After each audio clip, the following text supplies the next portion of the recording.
Waiting for the music to fade. Okay, thank you. Thanks, everyone. Good morning. I'm Christina Mune, the Associate Dean of Innovation and Resource Management at San Jose State University's Dr. Martin Luther King Jr. Library. I wanted to start off by thanking you all for coming to this event today, Networked Connections, Explorations Across Digital Humanities. We're very glad to have you with us. And I also want to thank Leslie Seacrest and Mariah Ramsauer from the library marketing team for their help in planning this event, as well as Melissa Chu, who is helping us manage the Zoom today and has been in charge of music so far. Thank you so much, Melissa. I'd like to share that this event is sponsored by San Jose State University's Digital Humanities Center and San Diego State's Digital Humanities Center. San Diego's Digital Humanities Center is located in the SJSU University Library and directed by my co-planner for this event, Dr. Pamela Lack, who I will turn it over to in just a minute. I want to thank BAM for being a great partner in planning this event and the Digital Humanities Research Institute mentoring program that follows it, which we'll tell you more about today. I also wanted to share that while San Diego State's DH Center is already established and supporting digital scholarship at SDSU, SJSU's DH Center, like a lot of acronyms there, the only other physical DH center in the CSU, or will be once it's finished, is currently under development at King Library. This center is being created with the support of a National Endowment for the Humanities Challenge Grant.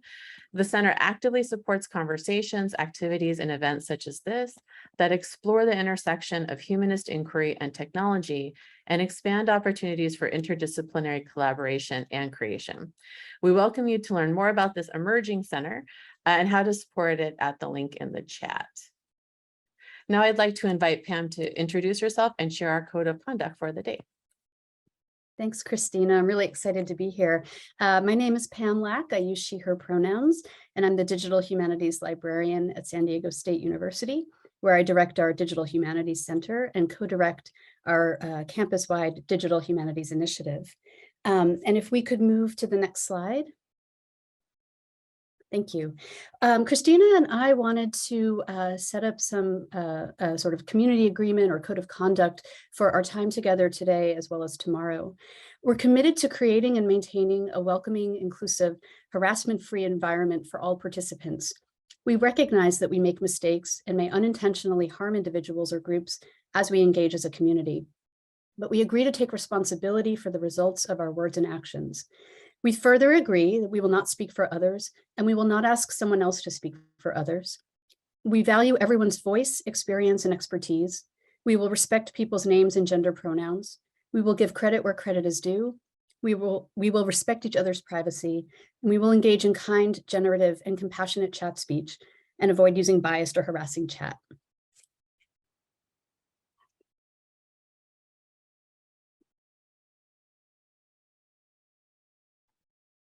Okay, I gotta unmute myself, right? So just a little bit of housekeeping. Thank you, Pam, for sharing that with us. Please note that live captioning is enabled if you need it, and we will be recording the majority of this event, including all of our lightning talks that happen this morning and this afternoon. We will not be recording the breakout project planning sessions or the networking sessions. Those are more personal and they're kind of group activities. If you have any questions along the way, please feel free to drop your questions in the chat located at the bottom of the Zoom window. Next slide. To get us started, I'd like to read SJSU's land acknowledgement. While we gather at San Jose State University, we are gathered on the ethno-historic tribal territory of the Tamian Ohlone, who were the direct ancestors of the lineages enrolled in the Muwekma Ohlone tribe and who were missionized into missions Santa Clara, San Jose, and Dolores. The lands of the San Jose State University, the lands on which San Jose State University is established was and continues to be of significance to the Muwekma Ohlone tribe. We also recognize that the ancestors of the Muwekma Ohlone constructed and maintained the 3 Bay Area missions. Our campus extends to surrounding areas that held a tupentak, a traditional roundhouse, which were once located at the historic Lope Yinigoro land grant, Rancho Posomi y Positas de las Animas, Little Well of Souls, and also Marcelo, Pio, and Cristobal's land grant, Rancho Elistic, which were places of celebration and religious ceremonies, as well as nearby ancestral heritage shell mounds that served as the tribe's traditional cemetery sites and territorial monuments. San Jose State University also desires to honor the military service of the Muwekma, who have honorably served overseas during World War I and II, Korea, Vietnam, Desert Storm, Iraq, and who are still serving in the United States Armed Forces today. Pam will now read San Diego State University's land acknowledgement. Thank you. For millennia, the Kumeyaay people have been a part of this land. This land has nourished, healed, protected, and embraced them for many generations in a relationship of balance and harmony. As members of the San Diego State community, we acknowledge this legacy. We promote this balance and harmony. We find inspiration from this land, the land of the Kumeyaay. And we invite folks to share where you're zooming from in the chat, especially if you're not in San Diego or San Jose.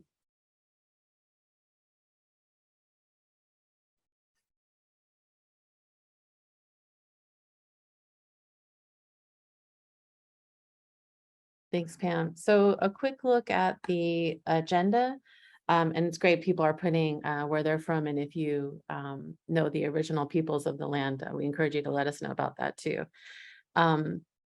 We'll start the morning off with an introduction to critical digital humanities, and then onto our discussion about digital project foundations. After lunch, we have a breakout session for lightning talks on a variety of digital humanities and digital scholarship topics, such as digital storytelling, podcasting, and text mining, all given by our Digital Humanities Research Institute mentors. Then we'll provide time for folks to work through the process of imagining their own digital projects and reflect on what they may need to be successful in that process. We'll end the day with an open, casual networking session in which folks can connect, discuss their work or ideas, and ask questions about the Digital Humanities mentoring program that accompanies this event. I also want to acknowledge with great gratitude the contributions of both the Dean of San Jose State University Library, Michael Meth, and the Dean of San Diego State University Library, Scott Walter, for providing financial support for this event and the DHRI mentoring program that will be held over this year. This support allows us to compensate our expert mentors in their work, and as they provide peer guidance to our growing community of digital practitioners. And it shows that both institutions are dedicated to creating sustainable digital humanities and digital scholarship programs in the CSU. I'd now like to invite Michael Meth, the Dean of SJSU's Dr. Martin Luther King Library, to share his opening remarks with you. Thanks, Christina, and thanks, Pam. Well, good morning all, and welcome to the Digital Humanities Research Institute. My name is Mike Meth, and I'm the Dean of the San Jose State University Library. It's my great honor to provide some brief opening remarks and words of welcome for this first and all virtual Digital Humanities Research Institute with the title, Network Connections, Explorations Across the Digital Humanities.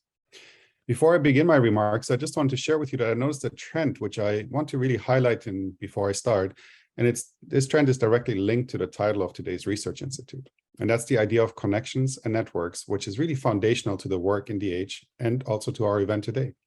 As you'll see, this Research Institute and our work in the digital humanities is an exemplar of numerous and significant collaborations. So let me begin first by recognizing the great CSU collaboration with our colleagues from SDSU, San Diego State University, which made this event possible. About 1 year ago, I heard about the DHRI for the first time. Coincidentally, 1 year ago is also about when I started at San Jose State University, but it's been in the works for that long. And the event was pitched to me to promote collaborations and expose scholars across the CSU to the digital humanities, and to establish a network of practice that supports the digital humanities and digital scholarship work of our faculty, students, and staff. Once the dates for the DHRI were set, we promoted it across the CSU campuses. And I'm so pleased to see so many colleagues from SJSU and SDSU here today, but also from many other CSUs. And as I'm learning from the chat, really all over the US, including as far away as Hawaii. So very, very pleased to see this great participation and this great interest. So we're glad you're all here and making time to learn and explore together towards the goal of establishing this new network. As you already heard from Christina, that at SJSU, this research institute is part of our larger efforts to promote and develop digital humanities tools and services on our campus. In particular, the library's Digital Humanities Center, or as we call it, DHC. The DHC, although operating currently as a virtual center, is the recipient of a 5-year matching grant from the NEH, the National Endowment for the Humanities.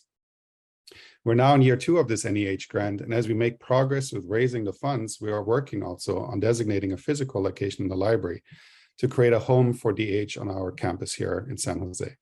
To that end, we're seeking many new partnerships and connections. Very importantly, too, I would like to note that this grant was awarded to the SJSU Library along with our colleagues in the College of the Humanities and Arts. They are incredible partners, and you hear from several of them throughout the day.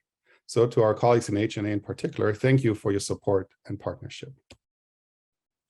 Our hope is that this is only the first DHRI.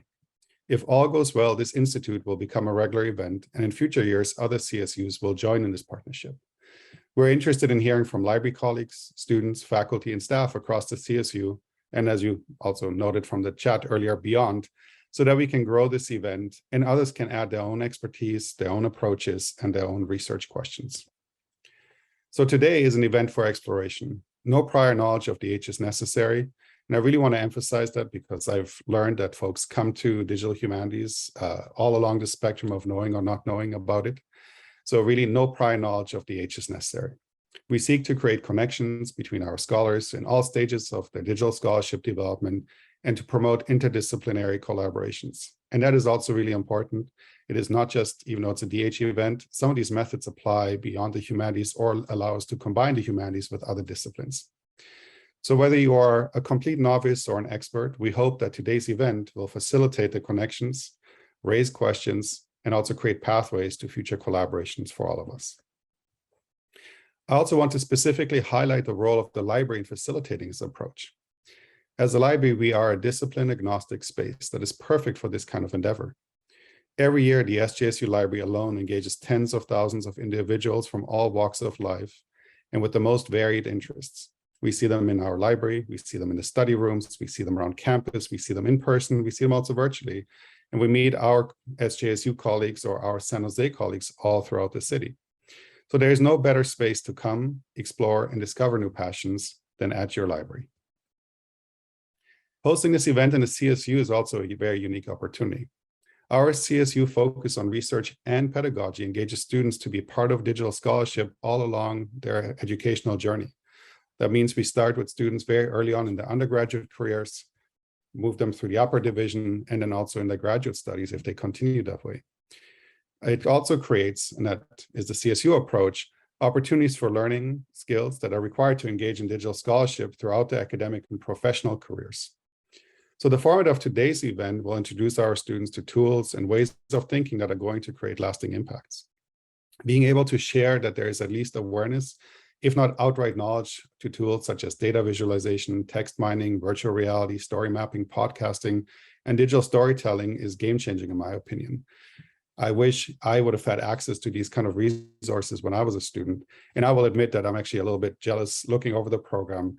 There's so much to learn, and seeing that our students have access to these resources today, and I'm going to say this in quotation mark, get to play and explore and create and these new discoveries and knowledge with these tools is just outstanding to me. Let me revert back to the DHC very briefly. The library is establishing the DHC, or the Digital Humanities Center, with our colleagues in the Humanities and Arts, HNA, to support all of these aims. Our vision is to create a technology-enabled space where this kind of research, teaching, and learning becomes accessible to all, including our local community. And for that, we're also very grateful that our SJSU library is in partnership with the city of San Jose.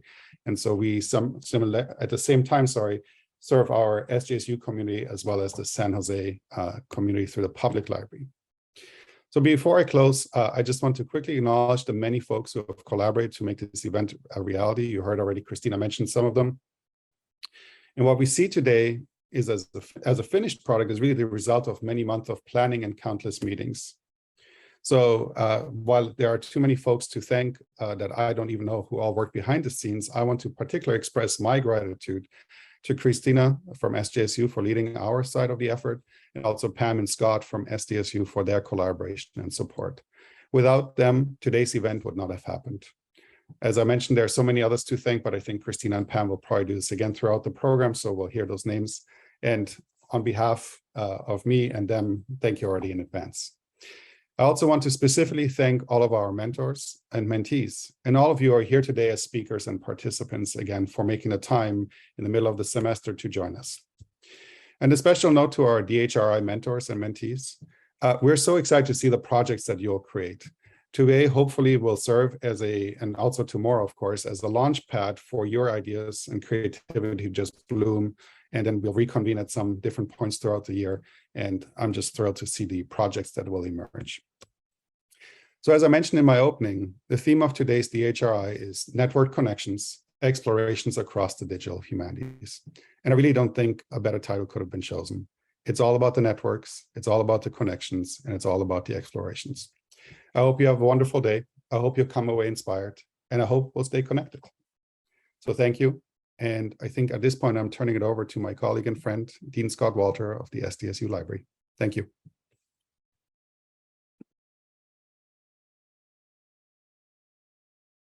Thanks, Mike. First, I'd like to join Dean Meth in welcoming all the presenters and participants to this Digital Humanities Research Institute, and in thanking our colleagues at the City University of New York for providing us with this opportunity to join this effort to expand and enhance communities of practice in digital humanities, teaching, learning, and scholarship across the country. The DHRI model is one that resonates strongly, both with what we've done at San Diego State over the past several years, and with the vision that I share with my colleagues at SDSU and SJSU for how we might work together to support the digital humanities community in California and beyond. Well, I've worked in, around, and adjacent to the digital humanities community for many years. I arrived at SDSU in 2020 to find a unique vision for the library role in digital scholarship. One way in which my introduction to the work of our Digital Humanities Initiative was unique, of course, was the fact that it took place in mid-2020, as we were all adjusting to the fact that the COVID-19 pandemic would fundamentally reshape our work for the upcoming year, and as we now know, for long after.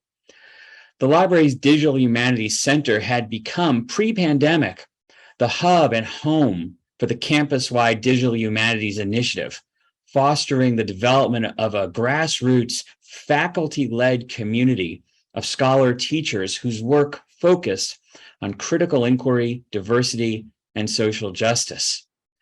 Combining a classroom space with access to a public programming space and specialized tools, technology, and expertise, the DH Center supported innovation in teaching and learning and research, and was the lively home to a growing community. And then the library closed to the public for 18 months. But remarkably, the innovation continued and the community continued to grow.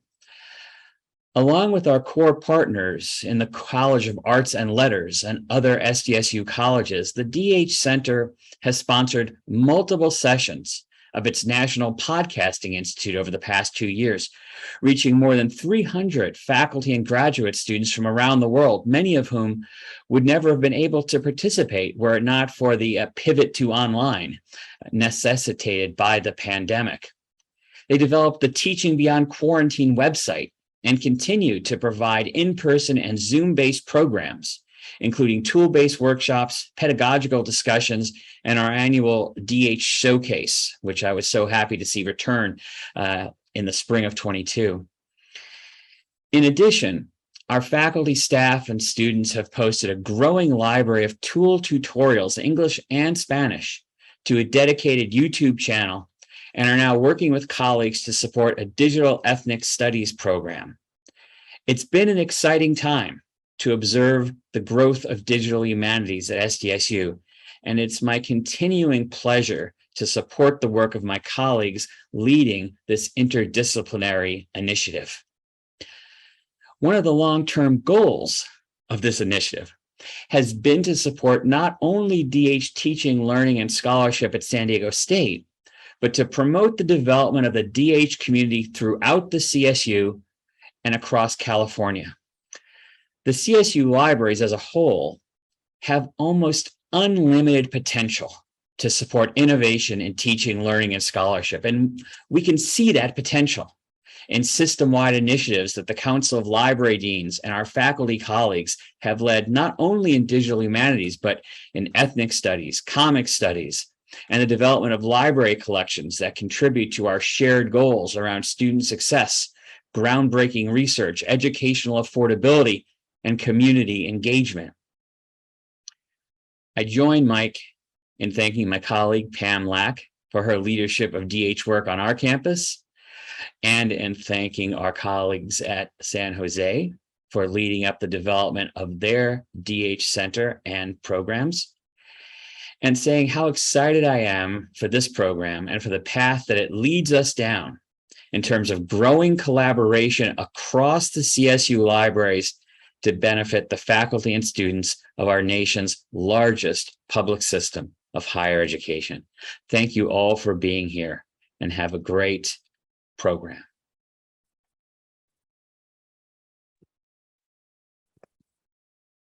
Thank you, Mike and Scott, for those words of introduction and welcome. We're going to now start the formal part of the program, beginning with an introduction to critical digital humanities and digital humanities research.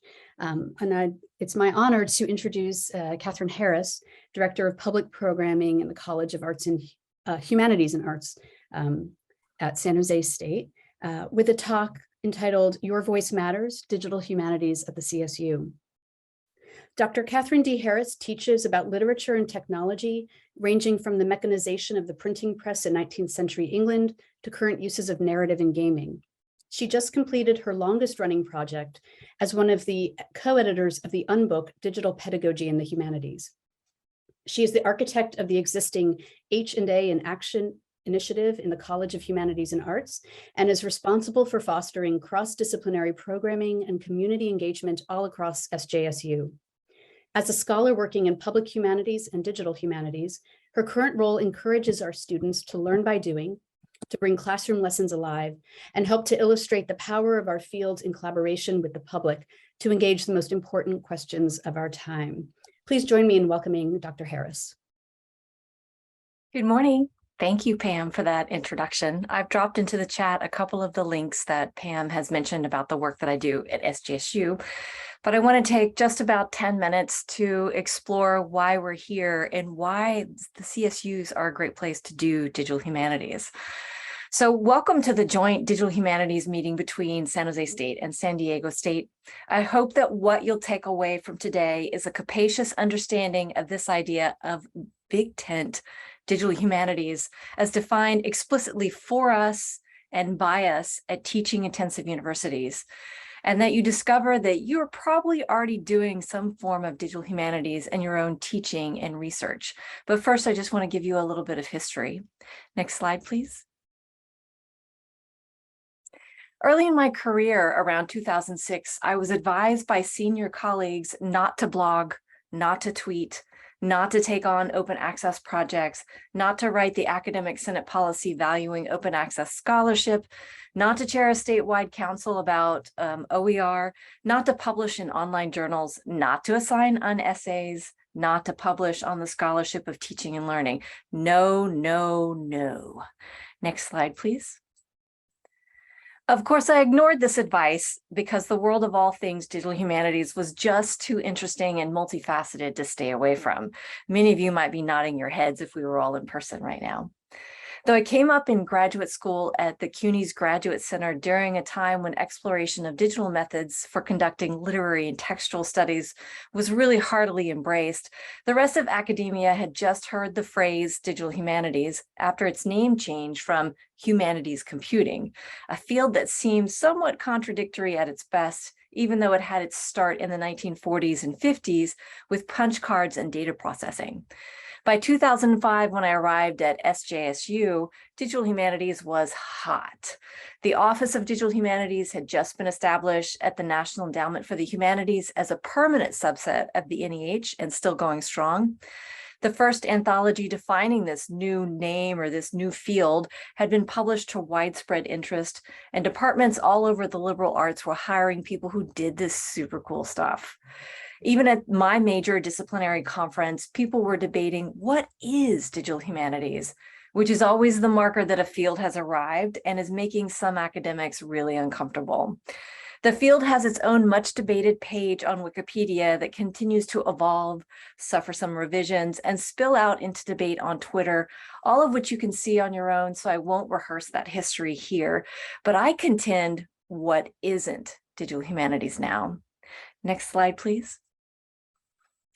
I went ahead and did DH anyway. I created digital projects, taught digital methods, brought collaboration into my courses, joined huge collaborative projects, sat on committees to alter our campus culture, all to elbow my way into a room full of research-intensive universities that weren't sure what a CSU was doing in the room. I kept insisting that my voice mattered, our voices mattered, our students' voices mattered. My only mantra for more than 10 years had been, do I risk it?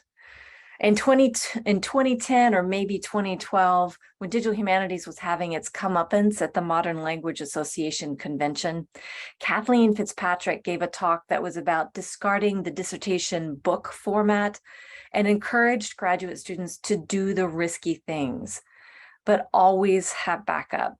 I took that idea and applied it to everything I ever did from then on, including asking Kathleen if the MLA wanted to publish this gigantic unbooked project that was going to take 10 years, but we didn't know it was going to take 10 years at the time. Next slide, please. I kept sneaking DH into my composition courses, insisting that my Twitter metrics demonstrated impact on the field, attending talks on data analytics, collaborating with colleagues on visualizing neuroscientific research, participating in workshops on linguistic content analysis, marveling at the urgency of algorithmic bias, chipping in to help clean up and tag image scans, learning coding languages. All of this is part of digital humanities. Under this big tent, there's always another finish line to cross, especially since technology keeps growing and digital methods cross disciplinary boundaries more adeptly with each year. Next slide, please. In 2019, when I heard that Dean Shannon Miller and the former dean of the SJSU library had received that NEH Challenge grant that Dean Meth is talking about earlier to build the new SJSU DH Center, I was more than ecstatic, and I think I actually jumped out of my desk chair and danced with one of my cats, much to their chagrin. This grant afforded us an opportunity to do some capacity building and create a learning community for those at SJSU who didn't know that they had potential collaborators and friends across our campus. Next slide, please. At both San Jose State and San Diego State, we are already and always have been working in DH together, but separately. At SJSU, with the NEH grant, we got quickly to work amassing all of the faculty who were already working in digital humanities or digitally adjacent projects. I also knew that those projects included those voices that have been historically or underrepresented in history. The Reviews in Digital Humanities, and their editors generously loaned us the capacious taxonomy for loosely classifying types of digital humanities projects. And we went to work finding everyone who would respond to a random email from me about their research, pedagogy, or student work that was either DH or DH adjacent. We've amassed more than 100 SJSU faculty projects from a wide variety of disciplines who don't necessarily need to call themselves digital humanists. but understand that what they're doing is XYZ and human understanding, which is the very basis for humanities writ large. We continue this work at SJSU and hope to expand this out to include all CSU campuses and some form of DHCSU database. Can you imagine what it would be like if all 23 campuses came together on this? But there's something else about the CSUs that makes our DH voices really matter. Next slide, please. My longtime collaborator, Rebecca Frost Davis, and I have an article forthcoming with the next volume of Debates in Digital Humanities that is ironically titled, "Why in the World Teach Digital Humanities at a Teaching Intensive Institution?" And I was the cynical one on that duo, and my response was, well, given the paucity of infrastructure, the potentially lonely existence, the lack of institutional reward systems for digital work, why would we want to continue bootstrapping research, self-supporting projects in a plucky entrepreneurial digital humanist spirit? Now, this is before we wrote this and turned it in before we knew we got the NEH grant. So some of that's gone to the wayside for me. But unlike research-intensive universities that have embraced DH, what we do at SDSU and SJSU is include our students and the community in our research as important voices in the narrative. For me, it wasn't just including these entities in these digital projects. It's that our students were the ones who broke down barriers to performing, teaching, and growing digital humanities projects every single semester. 2 examples on the screen of what my students were able to do each in just single semesters. Excuse me. Next slide, please. As we talk more today about doing DH at our teaching intensive CSU campuses and include our students as collaborators, we still have deterrents everywhere that we still need to overcome. But there are resources to help us think through how to teach and perform digital humanities on both of our campuses, some of which I'll cover in my talk on digital humanities pedagogy later today. Next slide, please. A lot of digital humanities work is about exploring our culture and society in ways to make it better and inviting our students to follow along. Digital humanities for me is friends helping me along the way, leading the way or chasing me down to inspire me to go further. Next slide, please. That original risk I mentioned earlier had all kinds of consequences for me personally, but for DH at CSUs in general. And I think this might also be what some of you are grappling with as you consider this idea of digital humanities or just digital scholarship, not just to yourselves, but also to all of your constituencies. In January 2018, I got to attend a Humetrics HSS workshop run by key people at the University of Michigan, many of whom I already knew from DH circles, including Kathleen Fitzpatrick.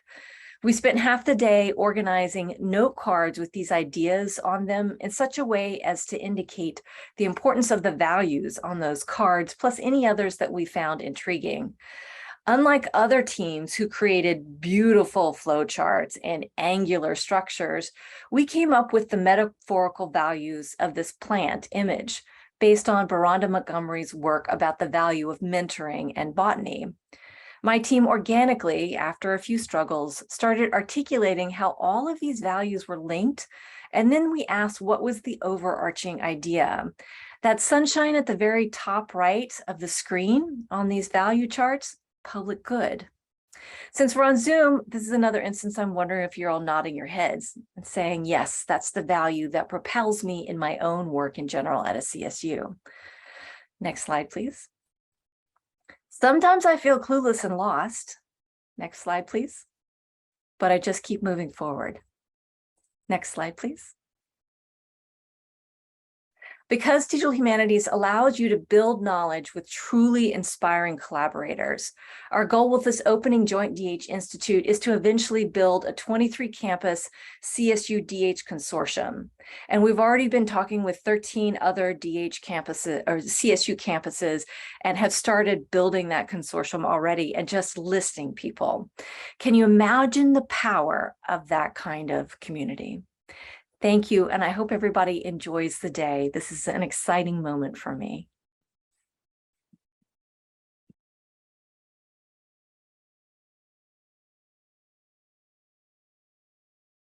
Thank you, Kathy. Really appreciate you providing that context of your own journey and where the CSU has been heading. Definitely, you've been a pioneer in this area here and then I think throughout the DH community. So really appreciate that talk. Let's see. I just wanted to speak briefly, and I will be brief, and then we'll take a bit of a break before the next section of our program. That what we're trying to accomplish here today, and then provide some information on our Digital Humanities Research Institute mentorship program, which this event actually launches. And all of our speakers today are mentors in our program. Next slide. So I don't know if anyone else here loves this show. This is one of my favorite shows. This is an old school version of the logo. It's been on for so long that you may actually be familiar with the rebooted logo, which is in the next slide. It's on the Science Channel now. You can also watch thousands, I think, of hours of it on YouTube.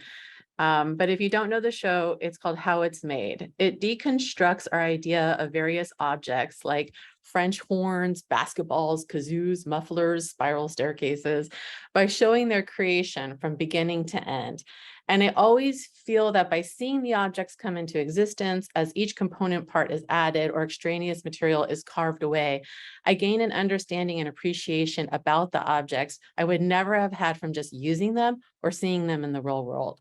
The creation of a thing can actually tell you its history, its intent, and its evolution, right?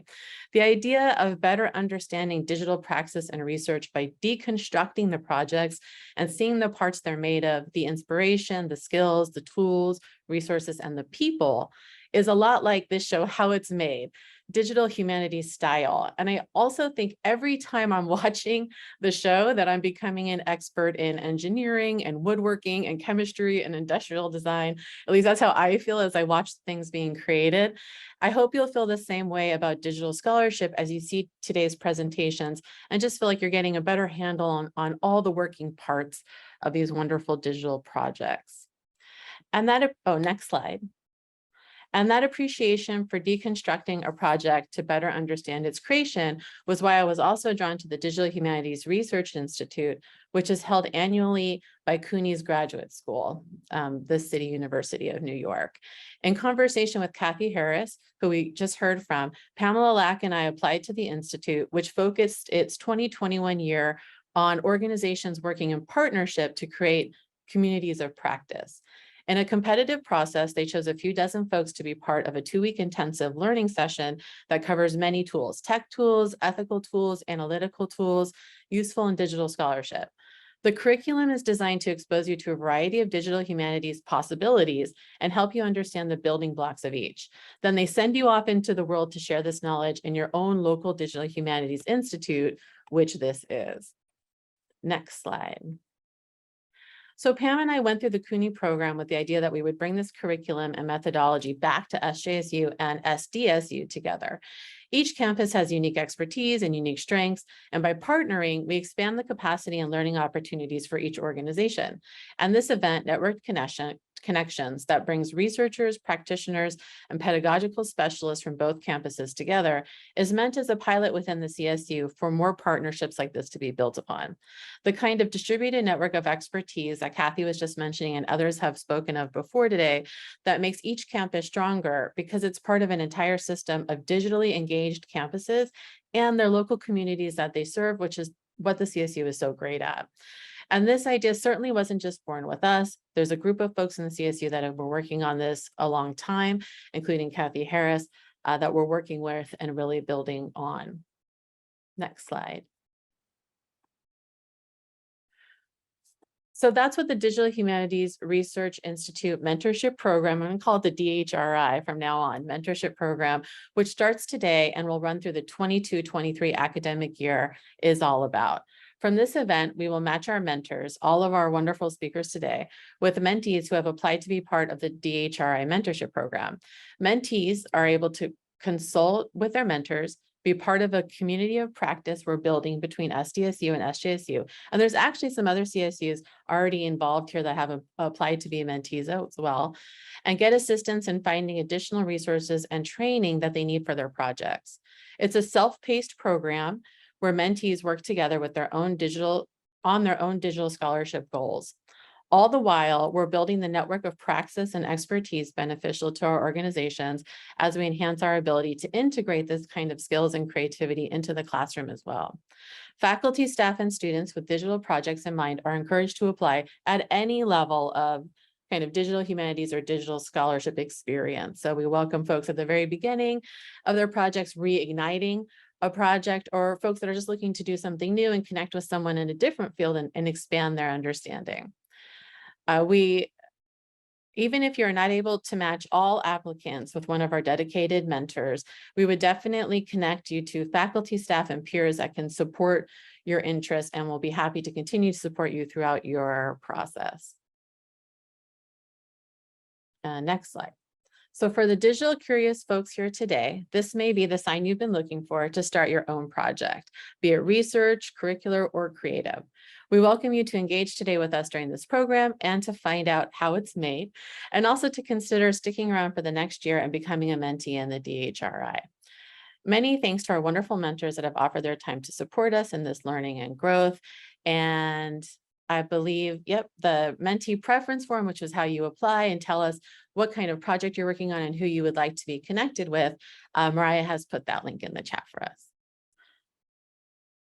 Okay, oh my gosh, and we're still totally on time. But before we head to the next section, I'm going to encourage everyone to go get a snack. It's only 9:45 in the morning. So let's go grab our coffee before we get to the next section of our program and hear from some more great people about digital humanities cornerstones and understand the kind of sorry, now I'm off script, but the next session of our program, which looks at more about digital humanities projects. Thanks, everyone.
With their coffee in hand. Okay, great. If we could, oh, great. Thank you so much. So welcome back, everybody. I hope you are fully caffeinated, but not over caffeinated and fueled with good snacks. So for the next almost 2 hours, we're going to start with our first set of lightning talks, which is all about digital project foundations. We'll be looking at the digital project lifecycle, developing digital pedagogy, and collaboration and labor ethics. And our first talk is the digital project lifecycle with Nick Sidlowski of University Library, San Jose State. Nick Sidlowski is a librarian with experience in digital scholarship, preservation, and web development. His recent projects include the digital exhibit, Robert Morris, civil rights lawyer and anti-slavery activist. Please join me in welcoming Nick. Hi, everyone. Thank you all for coming here. I'm really excited to be speaking to you and talking about some topics that I tend to get really excited about. Next slide. Let's see. So I'm going to be talking about the digital project lifecycle. And what we're really doing here, the project lifecycle is going to be a model for the process of thinking about planning projects, thinking about the stages in a project. This is kind of the part of the program where we're going to talk both about project management, about the preservation and long-term maintenance of digital projects, but also about how to incorporate learning into all the stages of the project, and how kind of this model can help you think about what kinds of learning happen at each stage of a project. So I'm going to give a quick overview about the idea of a project lifecycle. I'm going to propose a very simple digital project lifecycle that we can kind of use to think about some of the stages. And I'll talk about the stages of that. And then I'm going to talk about focus on fragile projects and preservation, and kind of some basic steps to think about the long-term preservation of digital projects. Next slide, please. So I know there's a mix of folks here from the library world and from the humanities and arts and other disciplines. If you're in the library world, you've probably seen life cycle models almost everywhere. They're very ubiquitous, but I think in other fields, they're not as common. So I'm going to just show some examples to show that what we're talking about here is not sort of original or different than the way other processes are modeled. This is the digital curation life cycle, which is proposed by the Digital Curation Center. And you can see this one is quite complex. It's a model of sort of the idea of how you would preserve digital objects over time. Next slide, please. These models are very common as research life cycles, so especially in sort of a STEM focused context or grant funded research focused context, you'll see models that think about how to begin projects and incorporate publication and the various stages of the research process. And next slide, please. You'll also see these life cycles in just pure project management circles. So this one is a bit simpler than what you see on the academic side, which is nice. You see thinking about a project as initiating, planning, executing, the monitoring and controlling of the project, and the closing of the project. And then presumably with all these life cycles, you have the idea that after you complete a project, you move on back to the initiating stage. And that's an important concept, or important, like, helpful part of these models. Next slide, please. So for those who are not used to these models, and especially for people who might be used to thinking sort of critically about why we're picking a particular metaphor to talk about the process, I do want to say why I think the life cycle is a helpful metaphor for this kind of project. I think the life cycle model helps you imagine the full scope of the project from the beginning. I'm going to stress that there can be a tendency to focus on the execution stages of a project and to not be able to plan or not be equipped to plan far enough for the sort of further life of the project after it's launched. So the life cycle model, I think, lets you visualize all of the stages ahead of time. It also lets you think sort of more abstractly about how the project connects to your own future projects, how it connects to the overall environment of scholarship or teaching, how you can position your project to be a project that gets the credit it deserves, that gets the attention it deserves. And it encourages you to think then long-term at the start of the project, and to think about structural questions at the start of the project. Next slide, please. So before I propose a model, I want to address sort of the big structural question, which is like, what is your digital project? Because I think we're talking about, when we talk about digital projects in this context, especially with our very appropriately expansive definition of like what are digital humanities, including other fields, like there's really all kinds of projects that we could be thinking about.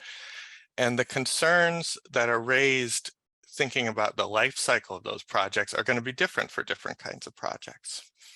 So is the project scholarship? And if it is scholarship, does that imply that it should have the same level of permanence as something like a book or a journal article? And I want to stress that as we think about preservation, like this isn't just preservation for its own sake. I think that ephemerality can be an obstacle to getting sort of the appropriate credit in tenure processes, the appropriate citation possibilities that exist for something like a book or an article for your digital project. So you want to think about what level of permanence is appropriate. Is it research? Are research and scholarship the same thing? I mean, I think in some fields, the technology part is on the knowledge production side and not as much, and then the final product, the scholarship, is something like a journal article. So is that a model that makes sense? Is it art or creative work? And in that case, do you have to be able to sell the work or control access to the work in a way that you might not do with a scholarly work? And what kind of permanence is appropriate, and what kind of contexts are appropriate for the work, and how does the context potentially change or inflect the meaning of the piece? Or is it pedagogy, and is it student work? And in that case, like, should the project be public, or are there concerns about student privacy? Is this project more like a thesis or a capstone project where it's appropriate for the institution to take preservation responsibility for it? Or is it more ephemeral, like a term paper or just a regular assignment? And I want to acknowledge too, I've sort of left off this slide as we're focusing on digital humanities, but there's a lot of folks from the libraries here, and a lot of projects I've worked on are none of these are more like operational projects or tool building projects. And then there's a whole other kind of sets of concerns. So I think the life cycle model encourages you to ask these questions right at the outset and to plan your project to address the outcomes that you want. So I'm going to unveil the proposed life cycle. Next slide, please. So I've tried to keep this very simple. This is a simple digital project life cycle model. It's very similar to what you saw in that project management life cycle. And this is not prescriptive in the sense that for some people, for some teams, more stages may be appropriate. Breaking some of these stages apart may be appropriate. But I think for today, we can talk about 4 simple stages, which are ideation and initiation, planning, execution, management, monitoring, and preservation. And those are the 4. The last one kind of has more components than the other, and I'll break them down.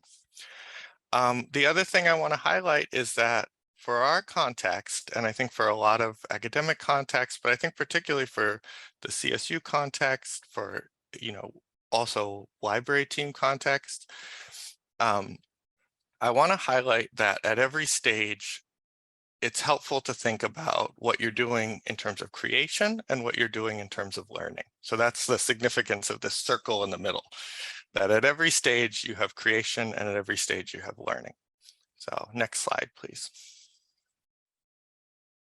So, and this may be self-evident what the difference between these two are. The creation is the doing the project and producing the outcomes that you've set to produce in terms of project deliverables, launching websites, making decisions. And the learning is really the capacity building, the pedagogy, the team building, the building of collaborative relationships. And I think that it's really important in a context where unlimited resources are never going to happen. And capacity building is really the way to do more. And this is, again, I'll talk more at each stage, but this is why this life cycle model, I think, is quite powerful, because you can think at each stage about how the learning that you're doing, the team building that you're doing can feed into future projects. And you can think strategically about what the skills you want to learn, what the skills you want to add, who would benefit from acquiring different skills and different experiences, and how that will help build your capacity for future projects. So now I'm going to go through each of the stages and talk about more or less like what happens at that stage and maybe more importantly, what I think some of the opportunities for learning are at that stage. So next slide, please. All right, PAL, it's ideation and initiation. Next slide, please. Okay, so this is the first stage. This is incredibly important. This is where you come up with your project. So you're going to identify the content areas and subjects that are of interest. You're going to be thinking about possible approaches to the project. So you may have a very specific idea, but you may also be at the stage where you're like drawn to do a certain kind of thing, but you aren't exactly sure what it is. And you're thinking, asking questions like, what is the thing that either me as a researcher or my team has to contribute that's unique? Like, what is the project that only we would do? You may be imagining possible audiences for your project and reasons for doing the project. And in terms of learning, I think this is where you're going to be the stage where you're building the team, because the team is just as much an important part of the sort of core of the project as the idea, right? Like who you ask to participate, who is brought together to participate may have just as big an influence on the outcome as the meaning of the project as sort of these initial ideas, like what platform you're going to use or what content area you're going to focus on. This is also the stage you think about what skills you're going to need for the project. And here, I think you're going to want to be identifying opportunities for skill and capacity building. And a question I think is really helpful to ask is who would benefit from participating in this project? Who could gain something? So not just, who can contribute to the project, but who would really for whom is this a development opportunity, whether that's students, whether that's staff, whether that's other faculty members, and think about that. I would encourage people to think about that. I think that's kind of a way of incorporating learning. Let's go to the next slide. So planning, the planning stage. And this, thank you. Yeah, so this might be somewhat self-explanatory, but I want to again emphasize the learning aspects at this stage. So planning is where you're going to be identifying tools and approaches. You're going to be identifying and pursuing your resources here. So you've already got kind of most of your core team in place and you've got your idea. You can start to think about what you would need to do that. Do you need to write grants? Are there internal resources you can come up with? Are there people you can ask to help or ask to collaborate who might bring skills that you need? At this, I think here it's really key to be solidifying key decisions and sort of knowing what the key decisions are. From my point of view, thinking about audience, thinking about those questions we were asking about, like what kind of project is this? What are our large scale goals for the project? You want to be trying to solidify timeline at this stage and really plan as much as you can. And you want to be planning at this stage, for your preservation or retirement of the project, like how long should this project stay live? What is the eventual disposition of the project? Who might you partner with? Who could provide resources for that? So if you, for instance, something I encourage people to do is to think of working with the library for trying to preserve projects. This is the kind of thing like at SJSU we're trying to build capacity for. This is the stage where you want to reach out to people and think like, can you be the partner for preserving this project long-term? Can you be the project partner for hosting this long-term? And what would that mean? And I'll talk about later about why you want to do it at this stage as early as possible. And also, plan for promotion and publication related to the project, because that just can fall by the wayside. It's easy to focus on the doing and not say like, how are we going to make sure people know about this? At this stage, the one thing I really want to stress here, I think that's helpful to, it's helpful to think about assigning team members to tasks that are familiar and that are kind of like more routine or more in their comfort zone or wheelhouse, and to stretch tasks. By stretch tasks, I mean tasks where the person is going to be challenged, where they're going to be learning a lot, tasked with acquiring new skills.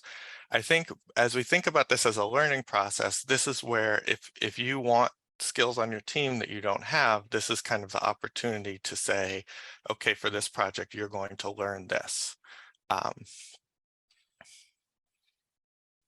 And so that's what I mean by stretch tasks. And I'm probably going to refer to that terminology again. So next slide, let's go to execution. So execution, I think this is somewhat a yeah, and I want to say I agree with the conversation in the chat that this is the stages overlap. There can be back and forth, and this is really like a very simplified model of what the process actually ends up looking like. So in execution, this is where you're going to be you're building, you're doing, you're data gathering, interviewing, writing. For different kinds of projects, the skills that are going to be needed, the processes are going to be completely different.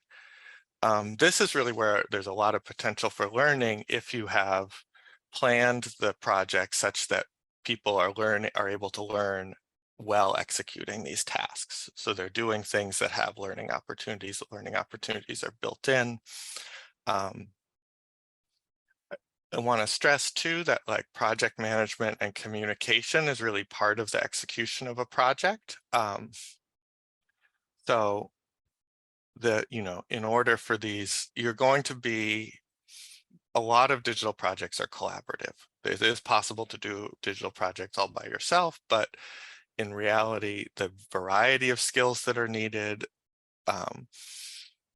it's often very appropriate for them to be collaborative projects, and doing collaborative projects offers these kind of learning opportunities of, having people learn from one another, having people gain skills from one another. So anyways, focus on project management at this stage as well as all the other skills. And then then the last stage, which we're going to spend some time on.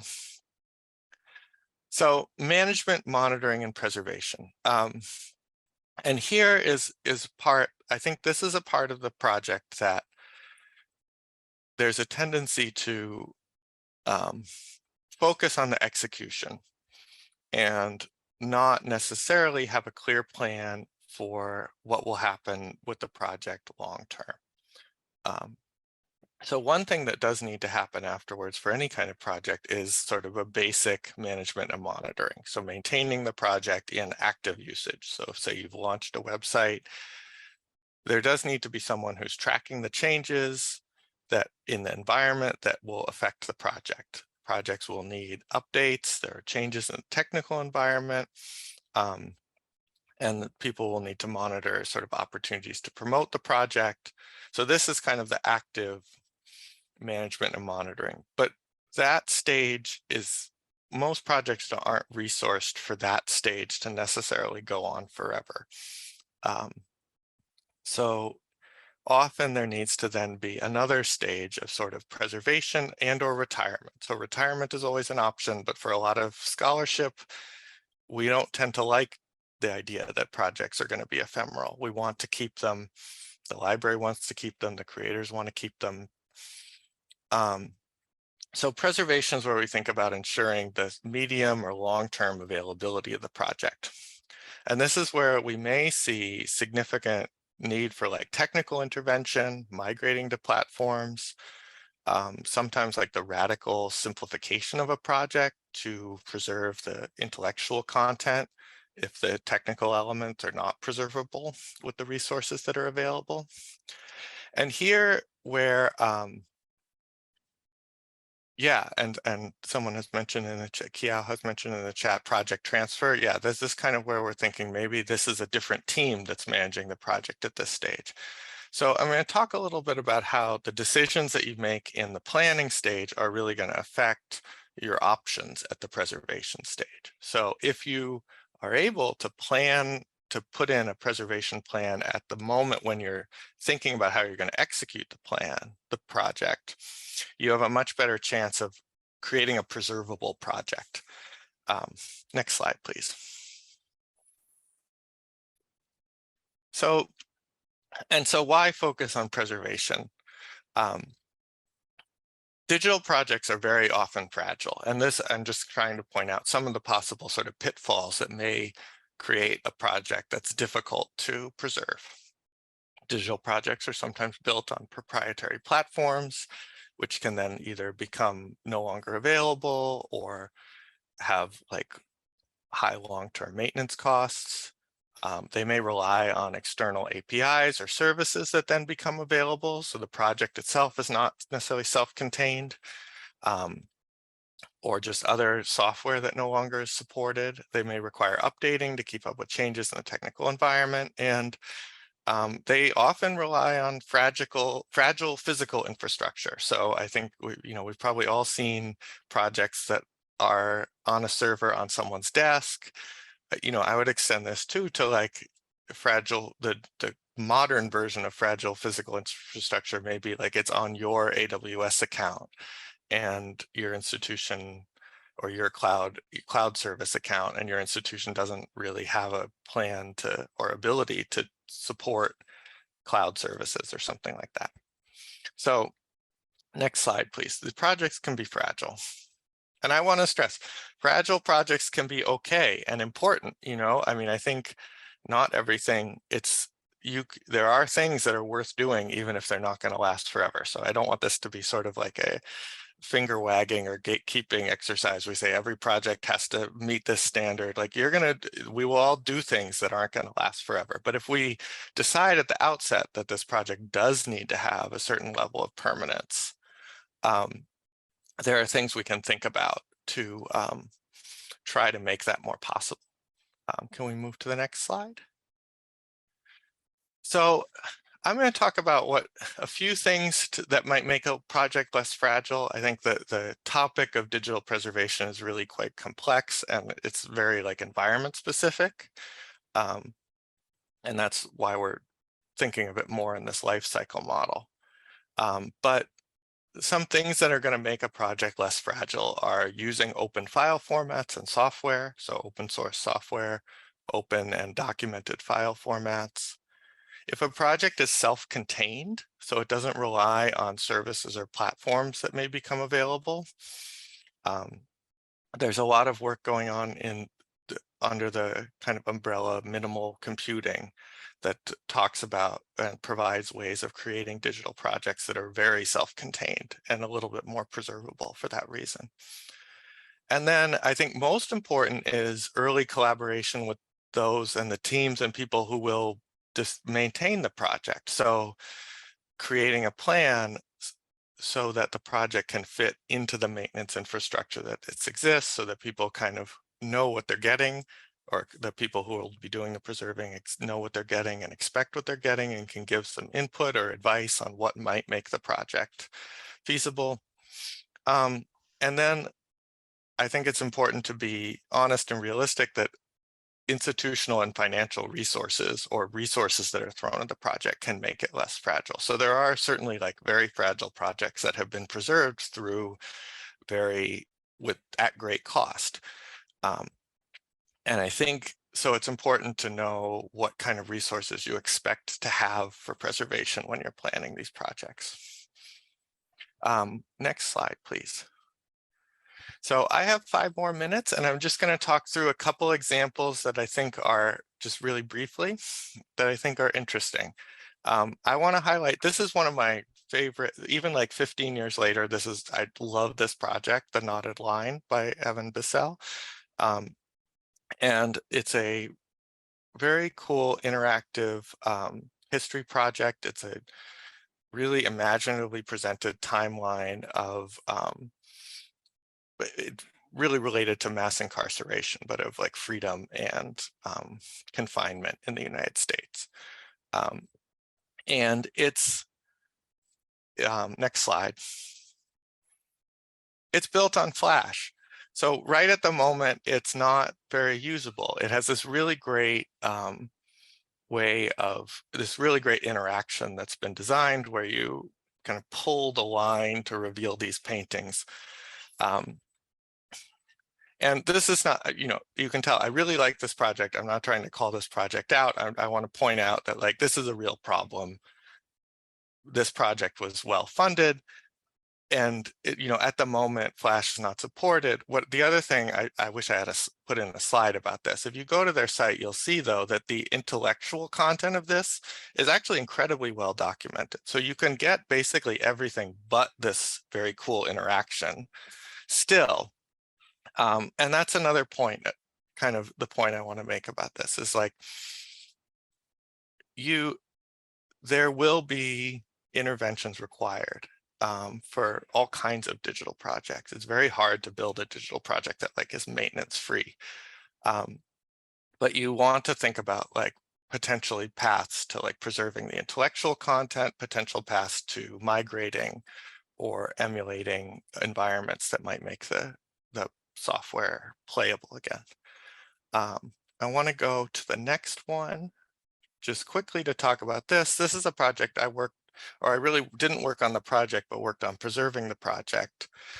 It's a large database of appeals to the Privy Council. So this is actually the kind of the precursor of the Supreme Court in some ways in US law. It was like the highest court of appeal for colonies. And these are collected decisions. Next slide. And this project has a lot of preservation challenges. It came to the library I was working at the time with a very complex and bespoke data structure. There's like 20, instead of the metadata for an object, which might normally be like a single table or flat file, was like 20 distributed over 25 tables. This was at the time, like the proverbial server on the desk. So no IT support, no, very like tied to an individual person. And what we did in the library was to create a flat PDF file using to basically web harvest this, convert it to a flat file that we could preserve the intellectual content. And this was really interesting because it had a totally unexpected benefit that the flat file was picked up by a publisher and turned into a print version of the project. So I think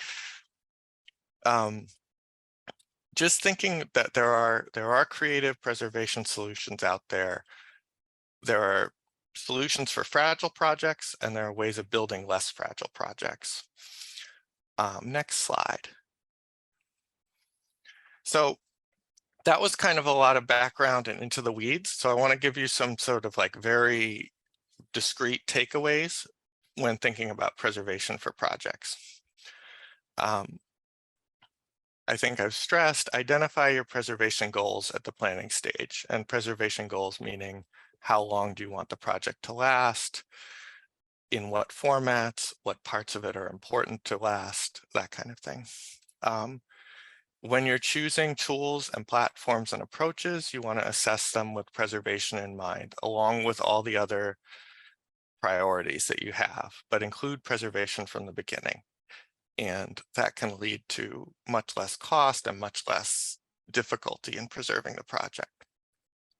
If you do feel, if it's important to use technology that is fragile, and that will happen, like consider how you might migrate your project, consider how you might preserve the intellectual content of your project, either by publishing about your project, isolating that data or in some way that can be shared or something like that, so that the intellectual content is not lost just because some of the technical interaction might be lost. And involved, I think everyone will tell you, involve your preservation partners, which I think in a lot of cases is going to be the library, in the planning stages to get input on what might be preservable and what will be more difficult or require more resources.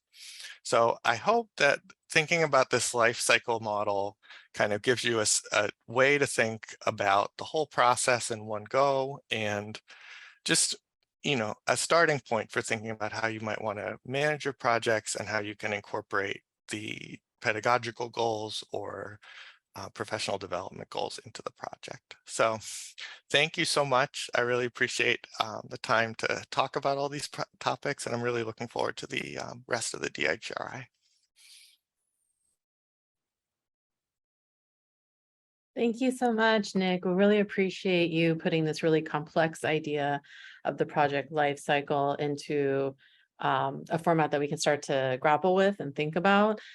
It's really important, and I really appreciate you talking about the fragility of some of the projects and how we can help with that. We will just let everybody know we will have some time for Q&A for all our speakers in this section at the end. So we can ask Nick and Kathy and Pam some questions once our speakers are done. So the next speaker is Kathy Harris, who we heard from earlier this morning, and she's going to discuss with us developing digital pedagogy, for which she is well known throughout the DH community, and we're glad to have her talk about this. Thank you, Kathy. Good morning again. As promised, I'm going to return to some of the themes that I picked up and highlighted in our earlier talk, and I'm looking forward to the conversation later.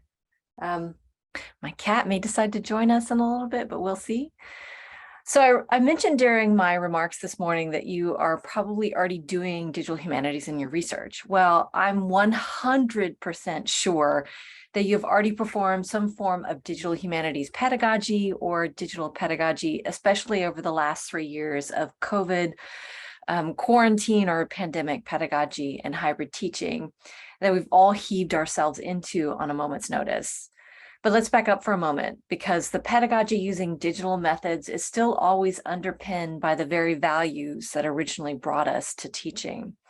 I value public good and the creation of community in all my scholarly and pedagogical endeavors, including the 10-year project Digital Pedagogy in the Humanities, an open access, open peer-reviewed, openly edited, unbook that values pedagogical materials as scholarship. Now that academia has caught up to all the risky things that I did in my career and is now encouraging faculty to embrace these kinds of projects, how do we sustain our pedagogy without losing sight of our own foundational values? I'd like to take you through thinking about some core values to discover how you might keep them at the center of your pedagogy when you engage with digital projects, digital tools, or anything digitally adjacent when you're working with your students. Next slide, please. I knew when I started at SJSU that I would need to find a way to advance my own research in digital humanities and literature by rolling DH methods into my teaching. And when we teach 4 courses each semester, almost always for prep with one of them new each year, actually each semester, there has to be a way to create a continuum between research and my students' work. The real issue, though, was that I laboriously searched on Twitter or performed random Google searches for interesting and engaging assignments. If I found one, I immediately downloaded it or made note of it from a conference in order to recreate the activities for my students. It just became a shortcut for me of stealing the pedagogical artifacts. But other elements might be missing from that assignment or activity, like a rubric or a lesson on collaboration or team building, or how to integrate it into a scaffolded project. At one point, Gentry Sayers and I figured that we should create an open access peer-reviewed compendium of pedagogical artifacts that lived under a Creative Commons license, which would give anyone the permission to fork, revise, reuse, or remix the materials, as long as they also provided citations to the original creator. Digital Pedagogy in the Humanities was born. Next slide, please. One of the most important goals behind DPIH was revealing pedagogical labor and the valuing of the stuff of teaching. We started with some basic questions about pedagogical materials. How do we find that stuff of teaching? More importantly, what does that stuff represent? Does it matter where it's made public or how it's organized or who promotes it? How do we know when someone else has used that stuff and in what ways? The classroom has really become a decentralized stage for engaging political and intellectual debates that has the potential for recording both the intention for a course through a syllabus, assignment prompt, or reading list, as well as the ensuing conversations through collaborative syllabi, hashtag assignments that rely on current social media attention and resulting student-generated projects. Often the reflective essays and articles we publish about a particular course, project, or assignment are from that subject position of a faculty member and can represent only the scholarship of teaching, but not the voice of the student and their learning. These reflective articles are about what the perceived learning objectives accomplished, often based on the student learning goals that we're all saddled to these days. But what pedagogical labor do we reveal when we publish the stuff of teaching instead of those reflective articles? Next slide, please. Sharing the actual raw pedagogical materials through social media and then through particular journals accomplished making some forms of pedagogical labor visible, but they're often floating out there without being curated, annotated, or contextualized. And this causes pedagogical materials to then become somewhat ephemeral, even if they're memorialized in blog posts, distributed on Twitter, or archived in institutional repositories. More sustainable repositories and projects like DPIH have cropped up in the past 5 or so years with variant levels of contributions and peer review for some pedagogical materials, such as the syllabus. But what are they preserving by depositing pedagogical materials like the syllabus? Whose voices? And I don't just mean the reading materials, the instructor voices, the student voices, the community voices. Next slide, please.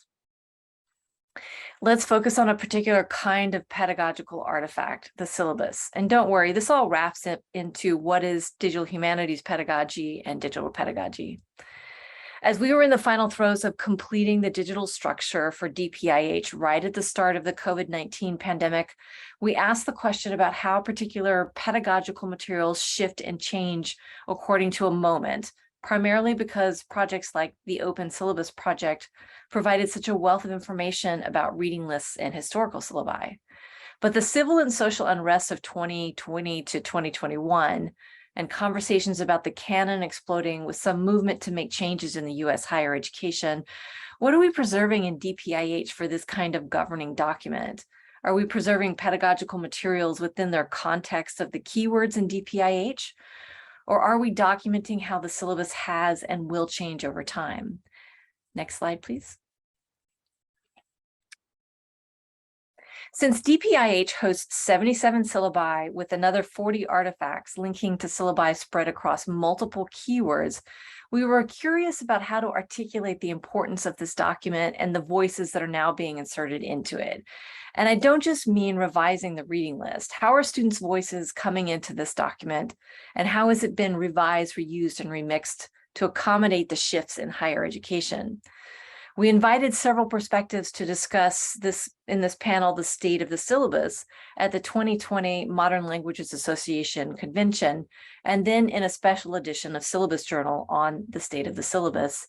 And we're emboldened by the 7 flash essays that propose opening out the syllabus to variant voices. That made us question the representation of voices in DPIH and query what DPIH offers other than simply an open access, curated collection of peer-reviewed pedagogical materials that models how to value these kinds of materials. What if DPIH represents a new form of scholarship, one that's not what we currently churn out in order to gain professional advancement? What is revelatory about the labor of teaching in this new form of scholarship? Next slide, please.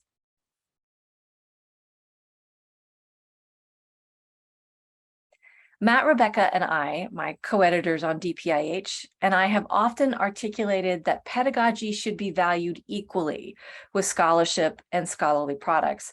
But what if we shifted that conversation? Instead of equating a syllabus with an 8,000-word article or book chapter, we instead value those pedagogical materials for fostering collaboration and dialogue out in the open, in a similar vein as what Kathleen Fitzpatrick has proposed in her latest blog post. Collaboration and dialogue out in the open are central key concepts to digital humanities and digital humanities pedagogy. I invite you to watch this 5-minute video about digital pedagogy in the humanities presented with my co-editors right at the moment when the COVID-19 pandemic hit, a moment that made us all digital humanists in the classroom. This was for another conference, but it sums up everything so nicely in 3 different voices that I think it's better to watch that than to listen to me. Next slide, and it should play a video. Welcome. We're excited to present on digital pedagogy in the humanities, which has recently been published on the Humanities Commons by the Modern Language Association. Digital pedagogy in the humanities is a highly collaborative project, almost a decade in the making, and yet it's one that's perfectly fit for the pandemic moment in which we find ourselves. It gives us the opportunity to think not just about teaching online, but teaching online with creativity and purpose. Digital pedagogy in the humanities is focused around 59 keywords of digital pedagogy, ranging from queer to open to rhetoric to fiction to intersectionality and more. For each keyword, a curator has chosen and annotated 10 pedagogical artifacts, has written a curator statement, and has provided additional resources. The project has 4 general co-editors, 84 curators, and it contains 59 keywords and over 590 annotated artifacts. These artifacts don't just define digital pedagogy, they present the stuff of teaching and learning, the actual materials, syllabi, assignments, rubrics, and resources, and more. The project is peer-reviewed and published through an open process. Material was shared on GitHub, reviewed openly on the Humanities Commons, and because of that open process, the materials were being cited even before the project was officially published. As an example of what you'll find in the collection, let's take a tour through the keyword Indigenous. For this particular keyword, curators provided digital resources from the Indigenous community as well as student work.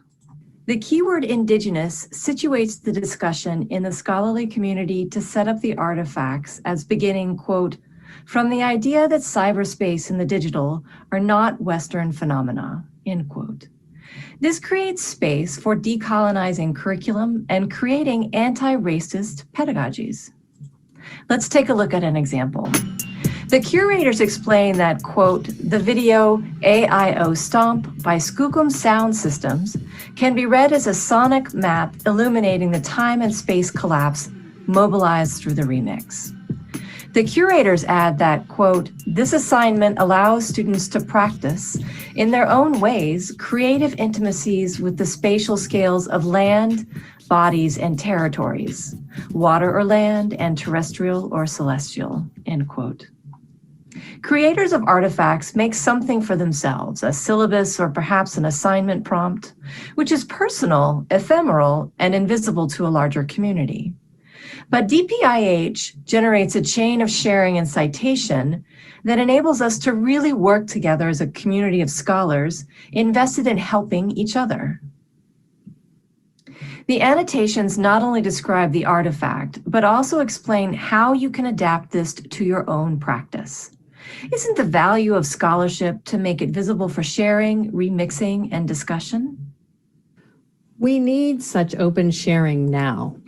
Our recent forced migration into digital context means that everyone is dealing with the challenges of digital pedagogy, challenges like this list of objections that we discuss in the introduction to this project.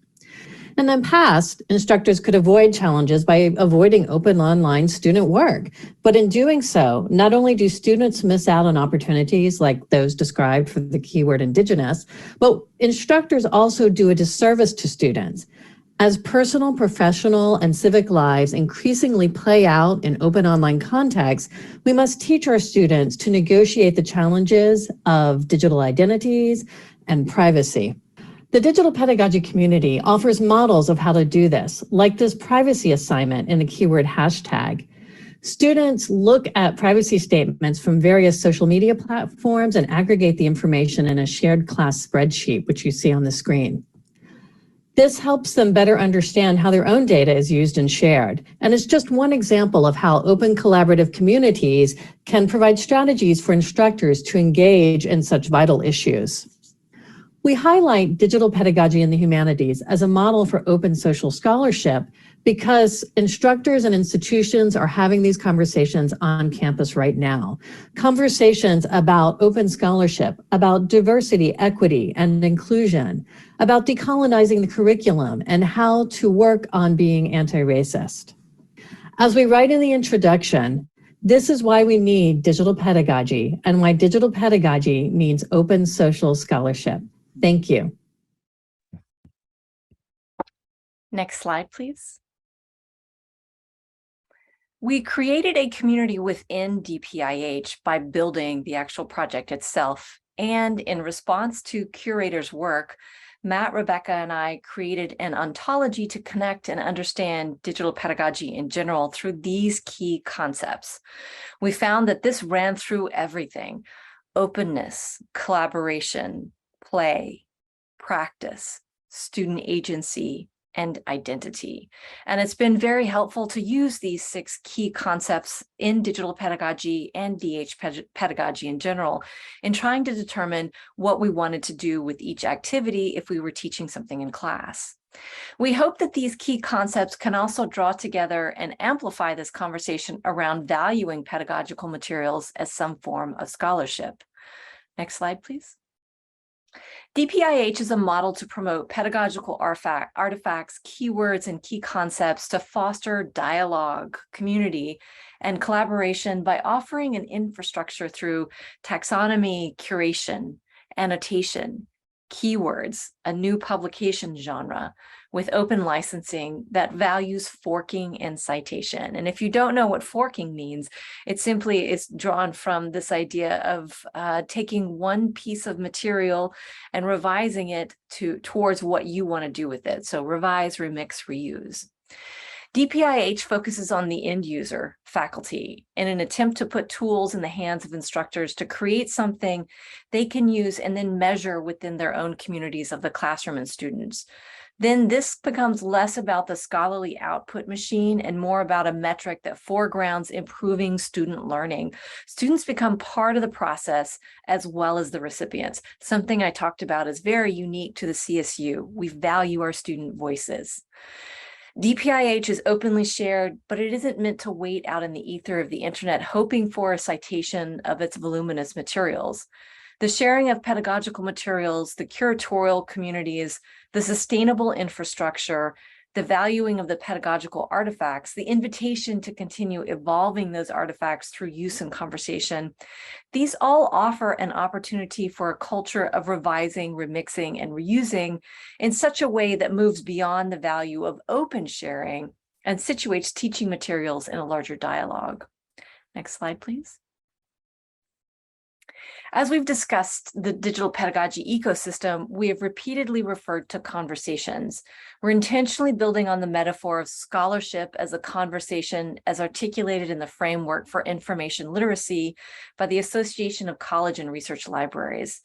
We see all of the artifacts in DPIH, the assignment prompt, the student creation, the viral video, whether created by faculty, students, or members of the general public, as contributions to this conversation. Next slide, please.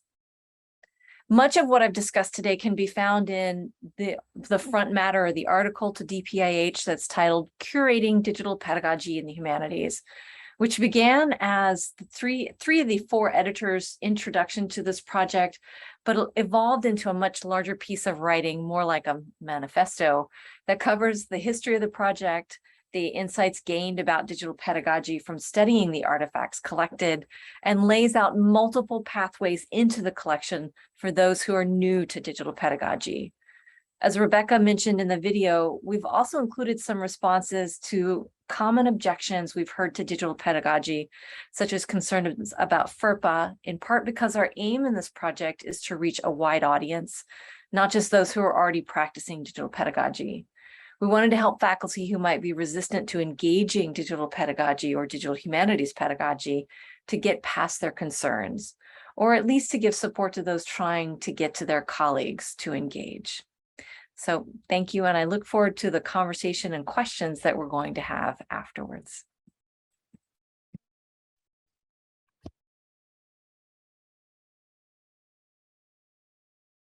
Thank you, Dr. Harris, for showing your work and the work of your colleagues on digital pedagogy. We really want to make sure to acknowledge the importance and impact of digital pedagogy and making the work behind it visible, which you all are doing. Both the DHRI and the Digital Humanities Centers at SDSU and SJSU support for folks working on digital pedagogy and welcome conversations on how to grow this work in the CSU. So we definitely want to continue to support this work and make sure to support folks that are interested in this or just coming to it, as well as the folks that are well along. such as you and your colleagues. Our next speaker is Pamela Lack, my co-planner in the DHRI, and she'll be speaking on collaboration and student labor ethics. Pamela R. Lack is the Digital Humanities Librarian at San Diego State University. She is the director of the library's Digital Humanities Center and a value-oriented space designed to blur and disrupt disciplinary boundaries, connect faculty, staff, and students and community members, and foster digital experimentation and critique. She is co-director of SDSU's Digital Humanities Initiative, an interdisciplinary and cross-campus hub of innovation. Dr. Lack's work is grounded in an ethics of care and community building, critical and ethical applications of technology in research and teaching, and process-oriented experimentation. Thanks, Pam. Thank you, Christina. I'm really excited to talk to y'all this morning about collaboration and student labor ethics. We've been hearing a lot already, both among our speakers and in chat, about the importance of collaboration. And I'm really excited about this because, as we've learned, digital humanities is deeply collaborative. It's networked, it's interdisciplinary, and that's part of its strength and its beauty. Unfortunately, though, collaboration is something that many humanists are not explicitly trained to do. And I invite you to think about your own training as a humanist or a humanistic social scientist or something, or an artist even, and think about how you were trained to work with other folks, if at all. So collaboration is not something that naturally happens. It's not organic. It's something that takes work. And what I'm going to talk about today is some of the ways that you can set yourself up for a good collaboration. That if you work at collaboration, you can work together in generative ways that make the process really wonderful as much as what you produce together. If you could, and at the heart of this, really, it's all about the relationships. And I was reflecting just a moment ago that many of the people that I've had the honor and pleasure of collaborating with are actually in this Zoom right now. And so I'm thinking of you and thinking of our collaborations as I speak about this. If you could go to the next slide, please. So I'm trained as a historian. I did a PhD in US history at UNC Chapel Hill in the early 2000s. And while my dissertation was very interdisciplinary, almost to the point of being illegible to many of the history faculty in my department, I nonetheless did my work in a very sort of traditional humanist way at the time, which is to say I worked solo. So here I am in my laboratory, i.e. my graduate carrel in 2005, and you can see it's just piled with books. And after I finished my, my dissertation and graduated, I went sort of the LTAC route and then decided to go back to school to become an information scientist. So I enrolled at the School of Information and Library Science at UNC, where I was just thrust into group work and totally lost. And at the same time, I also began to be a project manager for a digital humanities project before I even knew what digital humanities even was. And so along the way, I stumbled through project management and group work in library school and slowly learned how to become a collaborative DHer. By the time the second photo was taken in 2016, I felt pretty confident in my collaboration skills. Next slide, please. What I learned along the way is that collaboration takes intentionality, that it takes as much time to plan as the actual planning of the project that Nick talked about earlier this morning. And that if we take that time to do that intentional planning and build that groundwork of relationships, we can actually work really well together. Next slide, please. Thank you. So to begin with, we need to lay some groundwork for the partnership. And in this sense, we want to do some scoping, not just of the project, but of our expectations and roles. So we want to establish a set of shared values that bring us together, much like Kathy was talking about with the values that bring us to digital humanities and digital pedagogy. We want to set realistic expectations for what is possible in the time frame we have to work in. And we want to define what's in and out of scope. This is really important. There's always a lot of things that might excite us and might inspire us to do things. And sometimes we have to give ourselves permission to park what's out of scope over in a parking lot somewhere else and just promise ourselves we'll come back to it at another time. And this way we can sort of stick to our plan and get from start to finish with relative smoothness or without a lot of traffic, so to speak. And then we need to determine our roles and responsibilities to each other. So what role do we play on the project and what does that entail? And there's lots of tools to help us do this, project charters, various kinds of scoping documents and memorandums of understanding. And the tool that you use might depend on the nature of the collaboration you're engaging with. And there'll be links to that in the last slide to help you all out. Next slide, please. Once we've set our expectations and our shared values and had a general sense of what it is we're going to be doing together, it's time to develop and adopt some processes and systems to facilitate our work. And this starts with communication. So it's first important to identify our own individual communication habits and practices, and then to communicate those to our team. So if you're working with someone who only does email at a time when you never check email, that's important to know. It's not a barrier, it's just something to understand about how folks communicate. So it's important to develop agreed upon channels for communication and protocols for communication. Are you just going to stick to email? Are you going to use a communication tool such as Slack or Discord? Whatever works for your team. You also want to establish a way to manage the material that you're working with, file naming conventions, file storage systems, how you're going to version files, whether it's data files or drafts of work that you're writing about the project or in the project. And you want to document your decisions so that there's no confusion about what thing is what thing. And you don't end up with a whole set of untitled documents or randomly titled documents that don't help you find what you're working with. You then want to develop a work plan where you chunk out the aspects of the project that you need to accomplish, just as you would chunk out the components of a syllabus of what it is you're going to be teaching, and figure out the milestones to get you there. So through a process of backwards design, figure out if these are the 3 things we're going to accomplish, what are the component tasks we need to do to get there? And think about how we can break apart what's called task dependencies so that things aren't, so that task B doesn't have to wait until task A is completed. And that way we can work in what's called parallel processes. And then we need a process for tracking our work. And there's a lot of systems that enable us to do that. You can use formal project management software. I use Trello and have for quite some time. Some folks use Asana or Notion or Basecamp. Basecamp is not free, but many institutions provide a subscription.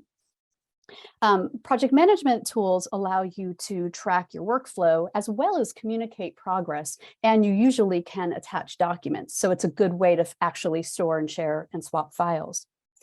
You might also think about establishing, using some communication tools. And just a quick note about Slack for those of you who are interested in it. About a month or 6 weeks ago, Slack changed its free plan, and it used to limit the free plan in terms of how much storage you would get. And now they've changed it so that you can only store messages for 90 days.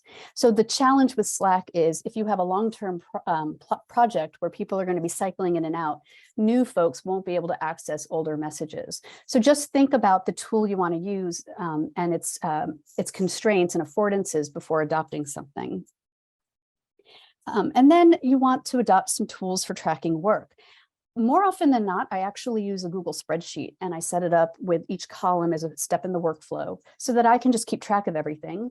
And then I can use the comment and tagging feature to get somebody's attention or to assign something to myself so I don't lose sight of it. The point is that any number of tools will work, and it's really all a matter of what works for your team. So talking through your preferences, the way you approach different tools to help structure your work. Next slide, please. So we've established our roles and expectations and shared values, and we've developed some systems to facilitate our work. Now it's time to build that equitable and generous partnership. Whether you're collaborating with other faculty, with staff, with librarians, and for those of you who are not in the CSU, I'll just say that librarians do have faculty status in the CSU, or whether you're working with students, and I'll come back to the student piece in a moment. It's really important to frame your collaboration as a partnership rather than the members of the team being in service to you. Saying that someone is in service to the project creates a power structure and a power dynamic, but saying that everybody is an equitable partner puts everybody at the same level, gives everyone an equal stake in the project, and sets you up for an equitable partnership. To that end, it's really important to be mindful of everybody's capacity, your own and everybody else's, but your capacity of time, of how much work you can contribute to the project, but also the other things going on in your life. Sometimes things flare up and they change our focus, and we need to be aware of that and mindful of that and communicate that. If you are seeking grant funding for your work, it's really important, as much as possible, to seek buyouts and workload reductions to make space for this work for all members of your team. And if that's not possible, I would encourage you to scale down your expectations for your partners. And actually, this just happened among a few of us. We were working on an NEH grant. There were 3 PIs, 1 lead PI and 2 co-PIs. And the budget was so slim, particularly after the overhead, the F&A money was factored in, that we realized we only had enough money for summer funding for the lead PI. So the lead PI and I sat down and had maybe a half-an-hour conversation about capacity and roles. And I said, you know, if I can't get funding for this or workload reduction for this, then my capacity to contribute to this really important project that I care a lot about is going to be limited. And so we articulated very concrete, but also narrow ways that I could contribute to the project without overloading me. And so we really had to rescale my contribution to the project because there wasn't enough funding to go around. And so it's really important to find that balance.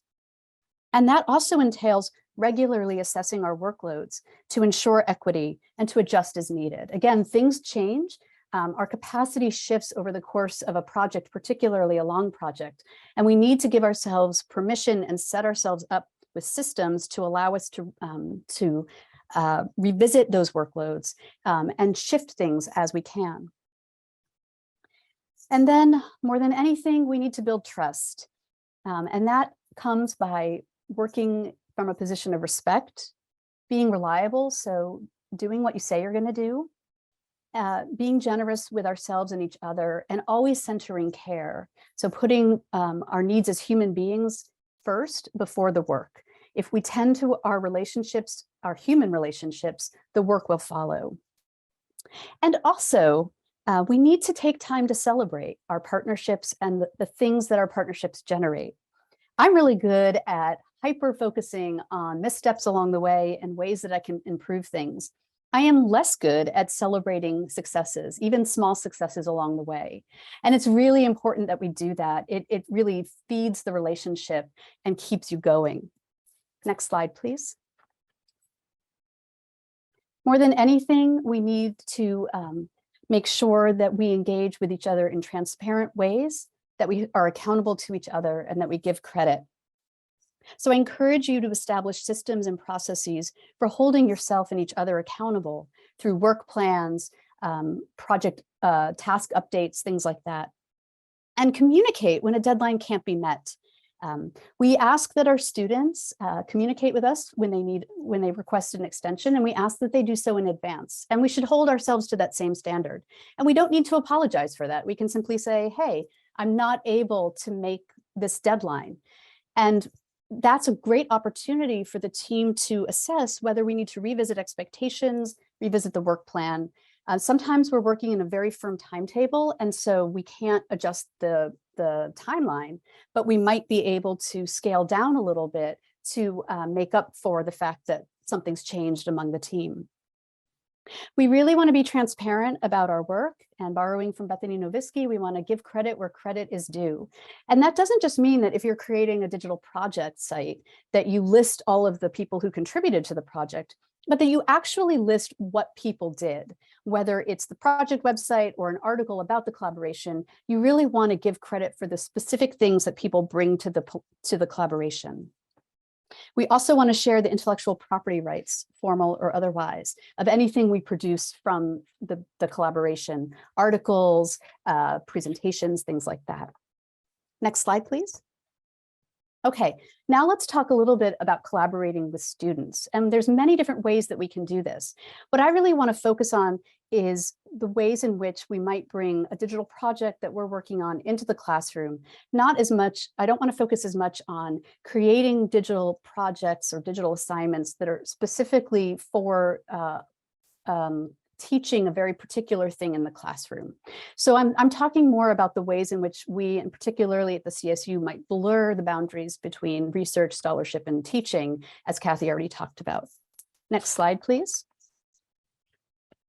So there's a lot of things to keep in mind when we're bringing a digital project or a digital project collaboration into the classroom. And I want to encourage folks to think about and ask yourself, when is it appropriate to bring a project into the classroom? How will bringing a project into the classroom both enhance the project and be a learning experience for our students? Are there other ways to advance that project? There are several ethical considerations that we need to keep in mind. And one is that students are paying to enroll in the class. And by us developing work that asks them to but asking them to engage in that work, we're actually asking them to contribute unpaid labor. And that we can consider to be something of a deficit internship, as Spencer Corrales has called it. There have been cases of digital scholarship or digital humanities labs having students contribute to work, public-facing digital projects, but receiving no credit. That is, their work appears anonymously.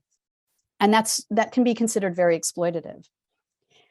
It can be very tempting to just focus on or emphasize that bringing these projects into the classroom helps build these so-called transferable skills for our students. And we could have a long debate about what transferable skills mean, and the fact that I would argue that all humanities classes, whether they're digital or not, do teach transferable skills. But even if we're promising a set of skills to the students, they're still nonetheless paying to do that work through their credit hours. And we have to ask ourselves whether informed consent among our students is possible given the power structures of the classroom, no matter how equitable a classroom you can establish. Can students opt out of a project? So we really want to avoid learning deficits and for-credit project work where students pay via enrollment to work for free on a project. So again, we want to give students opt-in or opt-out options. We always want to credit their work. We also want to mitigate against unintended harm. Many of the projects that we worked on back in UNC involved very difficult subject matter. And I don't think we thought intentionally enough at the time about how to prepare our students to engage with that material and how to engage in ways that mitigated harm against them. And that's something that if I could go back and do, I would change that radically. I would also say that students are very aware of when they're being asked to do what they perceive to be busy work to advance a project that is not tied directly to their learning. So we just want to be really careful about how we craft the work that we bring into the classroom. Next slide, please.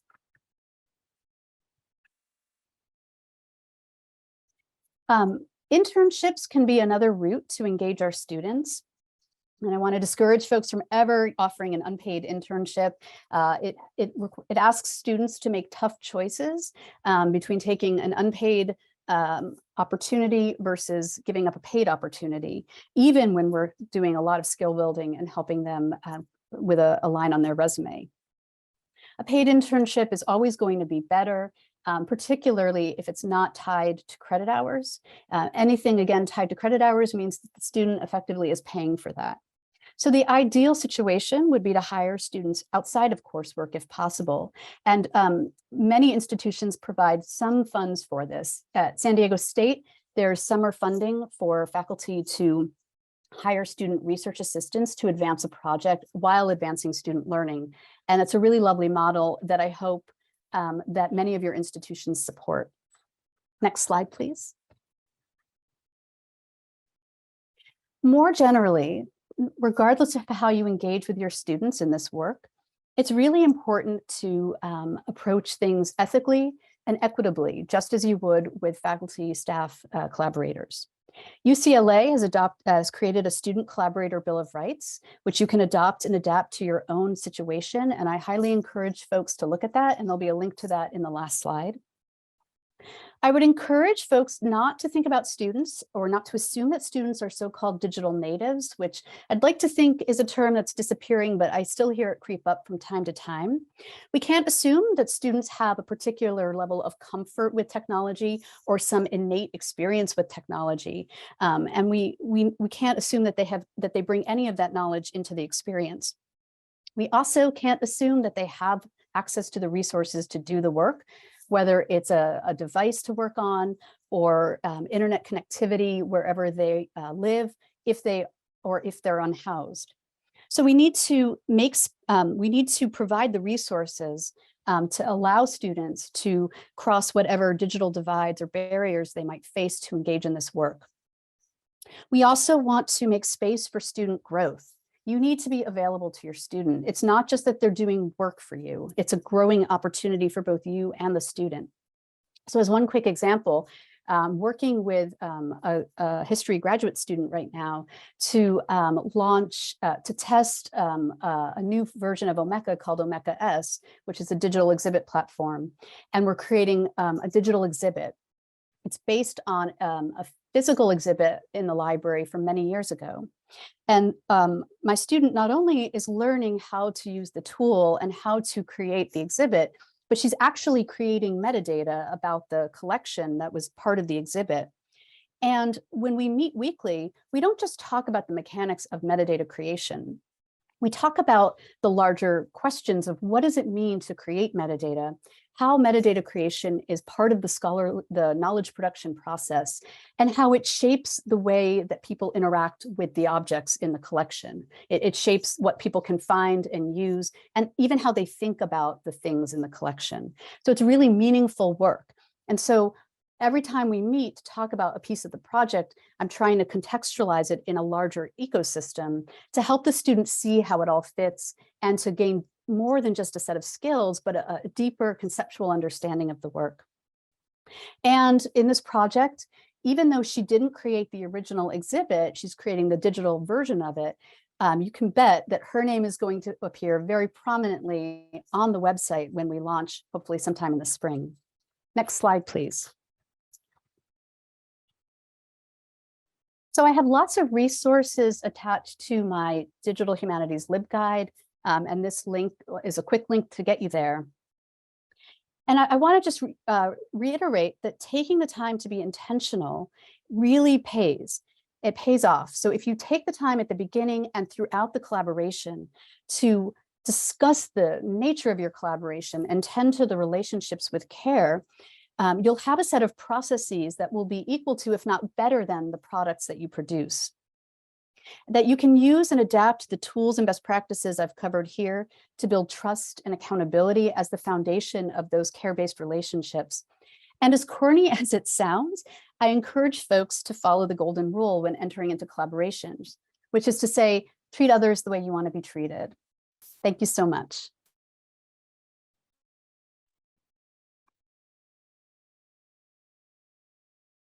Thank you, Pam. That was great. And I will have to say that, I found Pam to be an amazing collaborator and definitely learned about collaboration from her. And I think that this kind of idea of ethical collaboration, especially like unpaid labor, and trying to set limitations for your own capacity, right? To set expectations for what you can actually deliver and what you're being compensated for is really important. I think there was a lot of discussion in the chat too about unpaid internships really being volunteer work. And even more than that, oftentimes they're paying for those credit hours, they're paying you to work for you. It's a very interesting labor relationship. So I wanted to open it up to questions for Nick, Kathy, Pam about the digital project life cycle. I almost said lifestyle, the development of digital pedagogy, and then, this collaboration and ethical labor practices discussion. So please, unmute yourself, talk to us, or type it out in chat. We welcome all discussion. Let's see.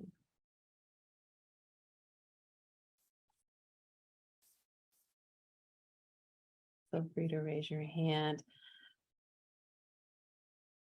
I wanted to ask, Kathy, you had said that you had written collaboration into the RTP process. I was wondering if you could talk a little bit more about that, and if that isn't the case for every department or every university, which clearly it's not, how would you kind of suggest people start to do that? So I didn't write it in.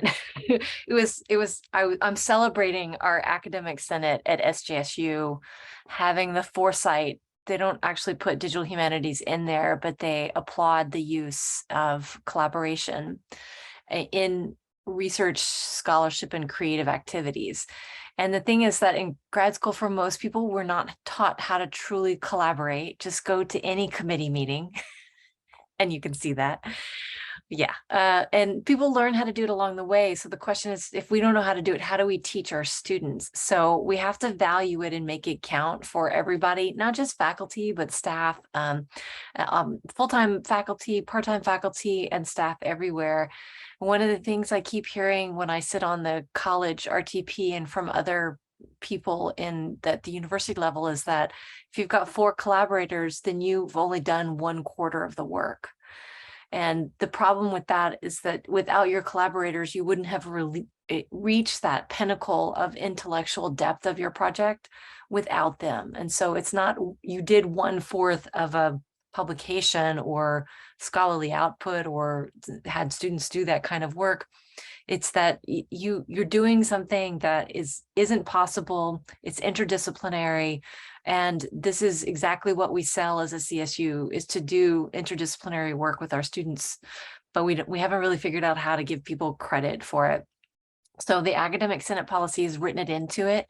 And I've been committed to sitting on the college RTP to ensure that we have conversations about it, that we applaud people for it appropriately with the appropriate language. And one of the things that we do just in our department, in the English department, we wrote it into our department guidelines. And then we ask people to articulate the value of what they've done and how they've shifted the conversation.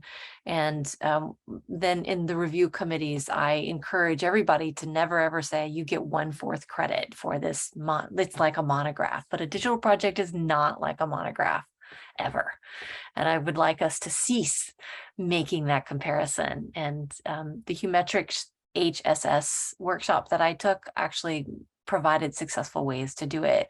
I do have recommendations for how to articulate the work that you did in a digital project for whatever professional advancements that you would like. If anybody would like them, I'm happy to share those. I'll dig them up with a link and I can drop it in the chat if I can find it really quickly. But we also have now public humanities it's really just public engagement through a lot of the scholarship that we're doing in the CSUs, which is also unique to us, is now you can see how to do peer review of it and use it for professional advancement. So public humanities has taken a lot from digital humanities. So that's a long way around of just email me. Thank you. And Emily Chan actually dropped the link to the Senate policy in the chat for those that are interested in seeing. And then we have folks from other CSUs, and I'm not sure what San Diego has in place. Pam, maybe you wanted to talk about that a little bit. I'm not sure how far other CSUs are with that. I'm a little sheepish to admit I'm not sure about San Diego State, even though I chair the Senate Academic Policy and Planning Committee.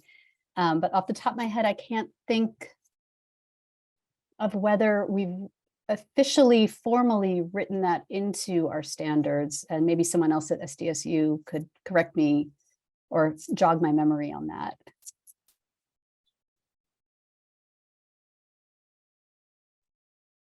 This is Ben Amata from Sac State. I have a question for Nick. I guess you mentioned that example of the people that use Flash as their software, and then they've now lost it because Flash is no longer supported, and is actually vulnerable to all kinds of attacks, software attacks, since it doesn't provide security. So I'm just curious, the group that created that interactive software piece, they decided it wasn't worth it to go ahead and reconvert that into to change it, transform it into something else. Well, so I will say I'm not part of that group, and I'm pretty sure that group is not super together at this point. It's a fairly old project, so I think that the group is probably dispersed to a lot of different projects. Thinking about that, you know, when I was preparing for this, I actually looked into like what is available to play that back, and you know, there are Flash browser extensions that will play older Flash and basically are just converting it to JavaScript in the browser. That's a little too recent or too advanced in the Flash world to work for those kinds of things. But you know, if you wanted to play that project back, you could use the same kind of emulating environments that people are using to play back Flash games from the period on their machines. Like there are ways to access that, even if you want to like use it in a classroom.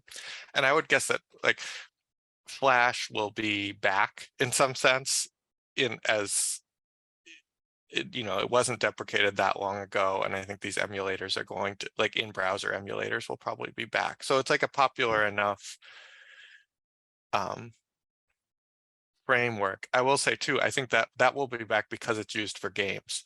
And like gaming is an area where digital preservation is very active and sort of like community oriented. So I don't know if that answers your question. I think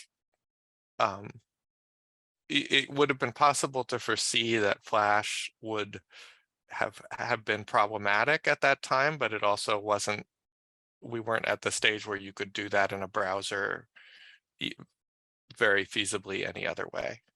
No, it does answer the question, and it just is kind of interesting because not too long ago, UC Berkeley's iSchool provides seminars on Fridays, twice a month, and they have some real interesting ones. They do it by faculty based on their research, and one of the speakers they had was a relatively high up official in NARA, National Archives and Record Administration. And she gave an incredible, interesting presentation about how difficult it is for NARA to deal with software by US government employees, because there's no restriction on what people can use.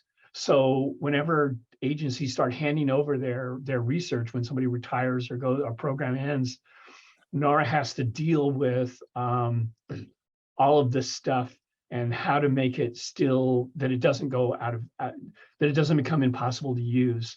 And she compared it with Canada, which actually has fairly strict restrictions on what software, and the Canadians just are much more organized when it comes to information. So they want to have things, they have guidelines and they have restrictions on what you can use, so that when the National Archives in Canada gets their stuff, they have stuff that's much more workable because they've required that the people think about it. And I've just been a librarian long enough to remember how we had to deal with these issues back in the 90s when we first started to become digital. And I'm, you know, half laughing that we're still dealing with them, archiving not being transferable. We're still dealing with, you know, we created something and then it goes out of date, and it's always much more of a problem if you have to work after than if you had figured it out in the beginning. So thanks. Oh, thank you. Yeah, I think that's right. And there's a balance between like enabling people to use the tools they need and identifying tools that will produce preservable outputs, if that makes sense. And I wonder if I can jump in there for just a second about the tools. The first thing that people ask me when I do workshops, or even when I'm for not just pedagogy, but DH projects, is, can you teach me a tool? And my response is always no. And I take them through some 10 prompts and I ask them to write things down, which they find super annoying at first because they're like, I'm not a student, I'm a researcher. And my response is always, the tool will disappear. So you need to figure out why you want it there. And if it's an open access tool, it's going to disappear or just disintegrate much more quickly than you think. And you're going to have to do this all over again unless you have the basis and foundation for why you wanted to use it.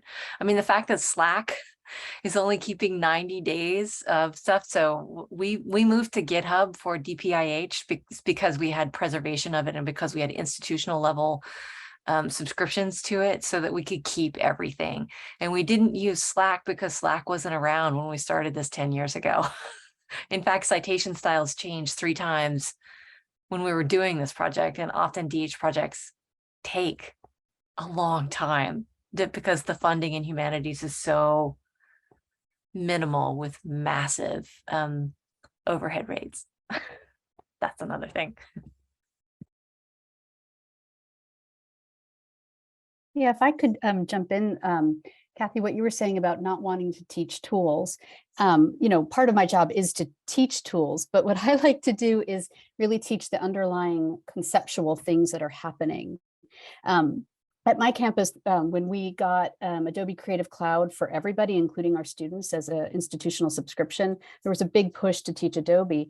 And I really didn't want to do that because the minute that students graduate, they lose access to a very expensive tool. And suddenly they have to scramble to either pay for it or learn a new tool.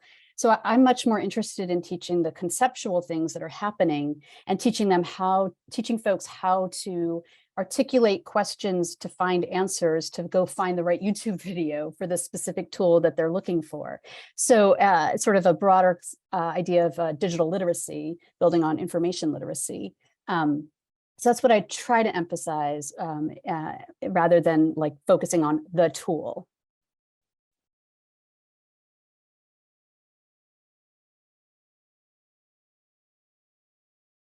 Emily, you had a question, your hand is raised.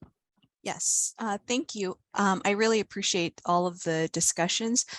So I have to acknowledge I arrived late, so I didn't get to see everyone's program, but I'm wondering if you could speak to aspects about things like intellectual property, copyright, reuse, and how they relate to each of your discussion points.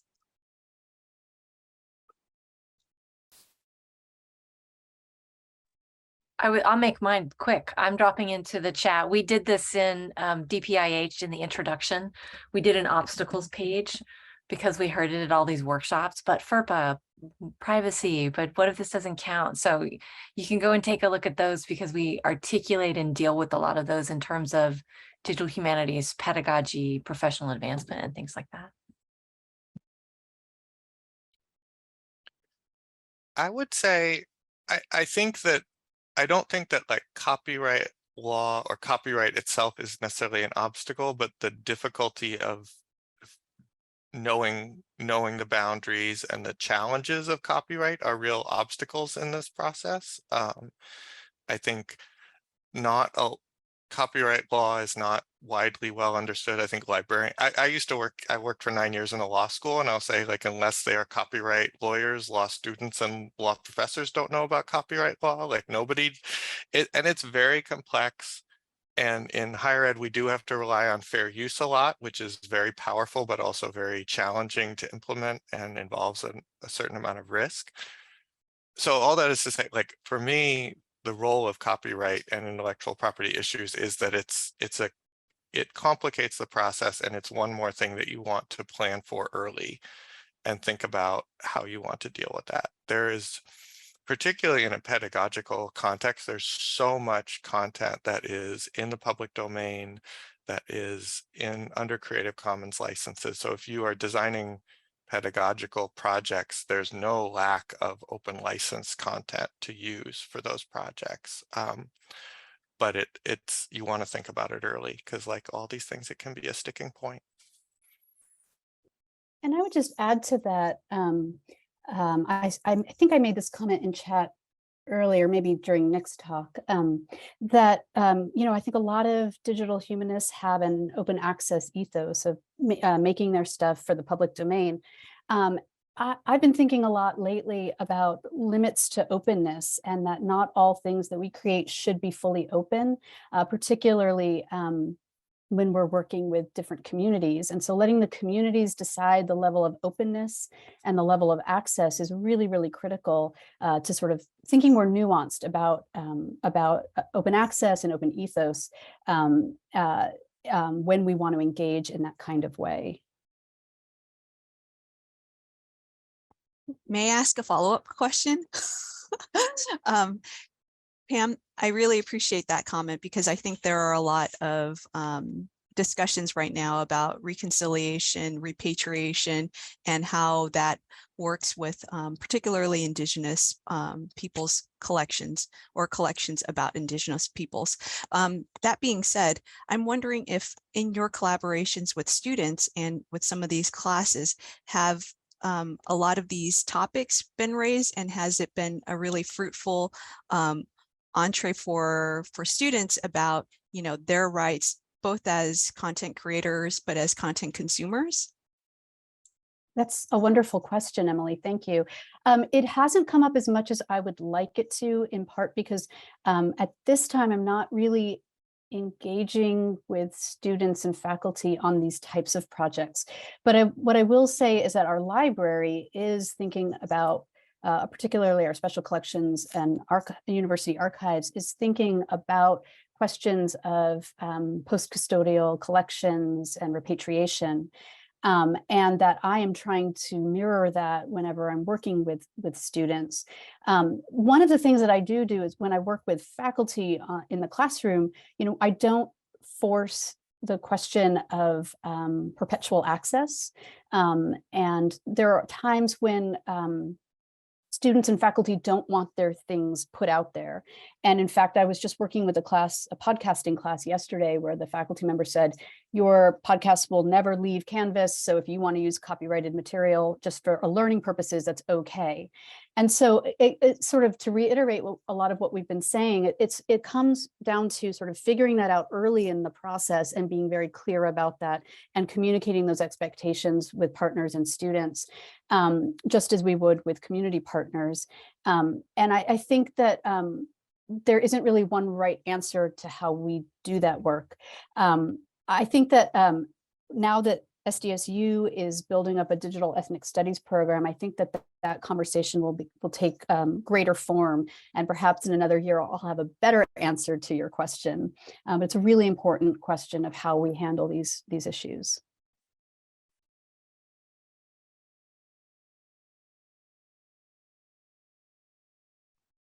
In the chat too, Dara Hoffman is pointing out that it's important to note that copyright has increasingly become weaponized. So she's talking about copyleft attacks using small errors and early versions of Creative Commons. And then yes, copyright law is very archaic. I agree.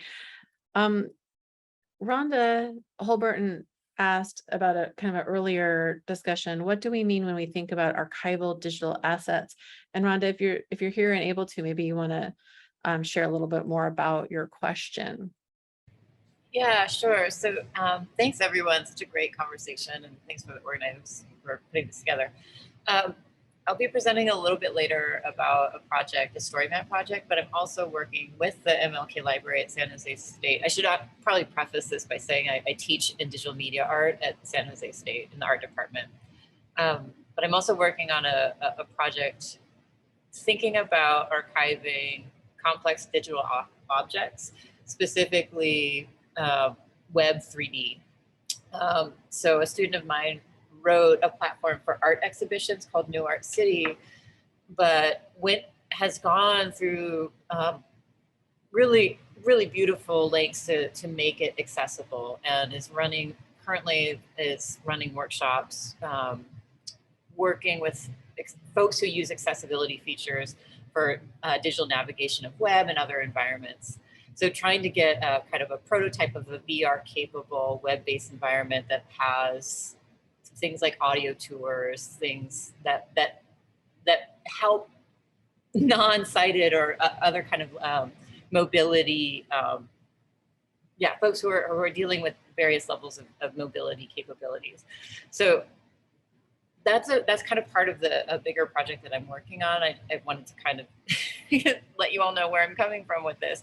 But a big part of this is also thinking about longevity. And as, you know, as an artist who's seen multiple platforms come and go, I think we're starting to stabilize around HTML, CSS, and JavaScript.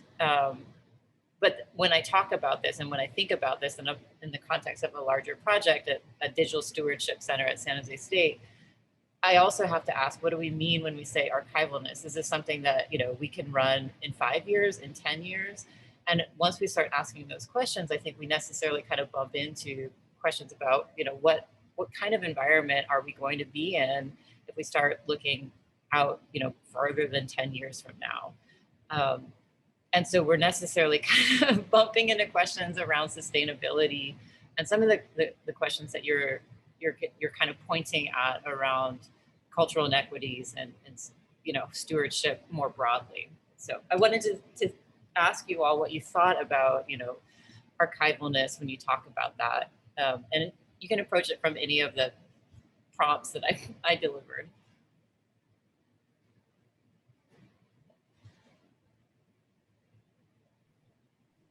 I'm happy to go first, and Rhonda and I've been trying to help with this project and working on it, so I'm familiar with the issues that we're talking about. And I will say, in this context, I would say I find that some of the early guidance documents that were produced, like the OAIS preservation standards, the definitions of trusted digital repositories, actually to be like still incredibly useful in thinking about this issue. And one thing a lot of those documents point out is the importance of the institutional context in addition to any of the technical issues. So when I think about this question, I don't think like an archival digital object is like a particular type of object, or like that there is a digital object that is going to last forever. But that a digital object in a setting where there are the appropriate resources and appropriate like institutional support for monitoring the object, for monitoring the changes that are going to impact it, for making appropriate preservation actions to move it to the next generation of technology, that's the context. And I think that's why, you know, when you're talking about building like a digital curation center or a heritage center, like that's appropriate way to think about it, that you can't build a future-proof digital object, and that you need that the same way that, and this is not unique to digital objects, the same way that like a physical archive is without the institution of the archive, it is not going to last forever. There is no storage unit you can put it in that's going to, you know, work that way. You need the institution, you need the administrative structures, you need the support. So that's the way I think about it. I mean, there are obviously like technical choices you can make that make this easier or harder, but I think that structure is what's required, and that kind of support. And if I could jump in there with the biggest project I ever did was DPIH. I've had others where it was more about image scans and searchability and tagging and all those things. And those are simplistic in comparison with working with 700 people to get a Creative Commons license on every pedagogical artifact that the MLA had. And the way that we got around, we didn't get around anything. Actually, it added 2 years to the project. They deposited everything into Humanities Commons, which is funded by several different national grants, and then also it's tagged. So it's a portal. DPIH is a portal to Humanities Commons as the original. But when we get to the digital projects, like if we wanted to show a student's work or a curator did, there was no way for us to pull that down and save it as a PDF or deposit it anywhere. We just had to hope that the student kept it up or the institution maintained it so we could have access to it, and which we knew would happen. And even before we finished, when we locked everything, we already had some link rot. So that's 590 artifacts, some of them with multiple people, and finding students to get permissions to do those kinds of things. And then students are working on highly mediated digital media projects as well. We just at some point had to come to a form of acceptance, but we also are working with the MLA as a scholarly organization to preserve DPIH forever. So they're responsible for updating the WordPress underneath it. And we all know how problematic WordPress can be. And we did print it out, and it's 800 pages. The beauty is that I'm a full professor and no committee is going to ever tell me, can you print this out for us? So that was really important for us at that stage, as well as we invited people on and let them know that this would count. So we had the people aspect of it, getting permissions from them, and then also the sustainability aspect, and then the searchability project aspect that we couldn't leave out. So this is why it took us 10 years to do that project. That's already now, there's some degradation to it. We just had to accept it. Right. And your two answers start really highlighting some of the issues that Pam was highlighting, right? The importance, because these are people issues, not necessarily tech issues. They intersect with obviously legal, but legal also is a people issue when it comes down to it, arrangements and agreements. And if the institution doesn't have trust, internally and externally, and if it's not durable because perhaps those trust issues or maybe it's financial, that it's such a hard problem, and so interesting to think about with these lenses applied to it. I appreciate your answers. Thank you. I just wanted to add one quick thing. One of the things that I've experimented with in the past is not trying to preserve an entire project, but representations of that project. So Elizabeth Pollard and I have experimented with her class, and they create timelines and maps as a final project in her History 503 Ancient Rome class. And one thing we did was try to just capture the underlying data and then have students film a little interactive video walking you through their project, because we fully anticipated that many of these projects would disappear over time and that we couldn't do anything about that. But if we had the underlying data, we could potentially keep that going, even if we had to convert it into a comma separated value and transfer it to something else down the road, that it would be a little bit more durable than the interactive dynamic project. So that's one of the things we were experimenting with, and then trying to put it in our repository, our institutional repository. We hit a little bit of a bottleneck there with trying to get folks at the end of a semester to deposit their materials. And so I've been rethinking what's possible given our broader capacity at SDSU, both in the library and among our faculty, to do that work. But that was sort of a compromise solution for myself, that we can't predict the future. I can't predict that the videos that the students make will actually persist. Of course, digital files degrade, but that was one workaround that we developed.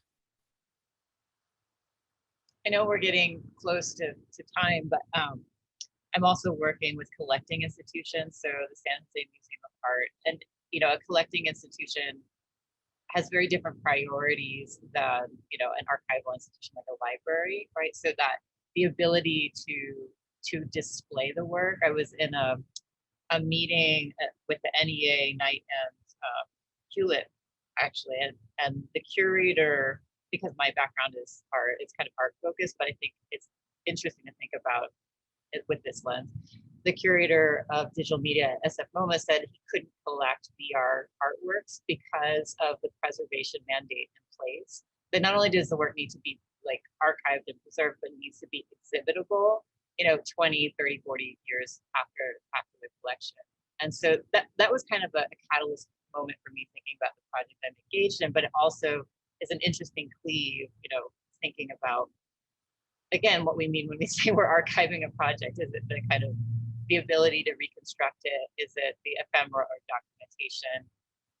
And so where that kind of dovetails with some of the contractual components is getting in front of it. So working with digital producers on the front end to build in contracts so that in perpetuity, we have some guidance, further down the line when the artist might not be around or creators might not be around and available.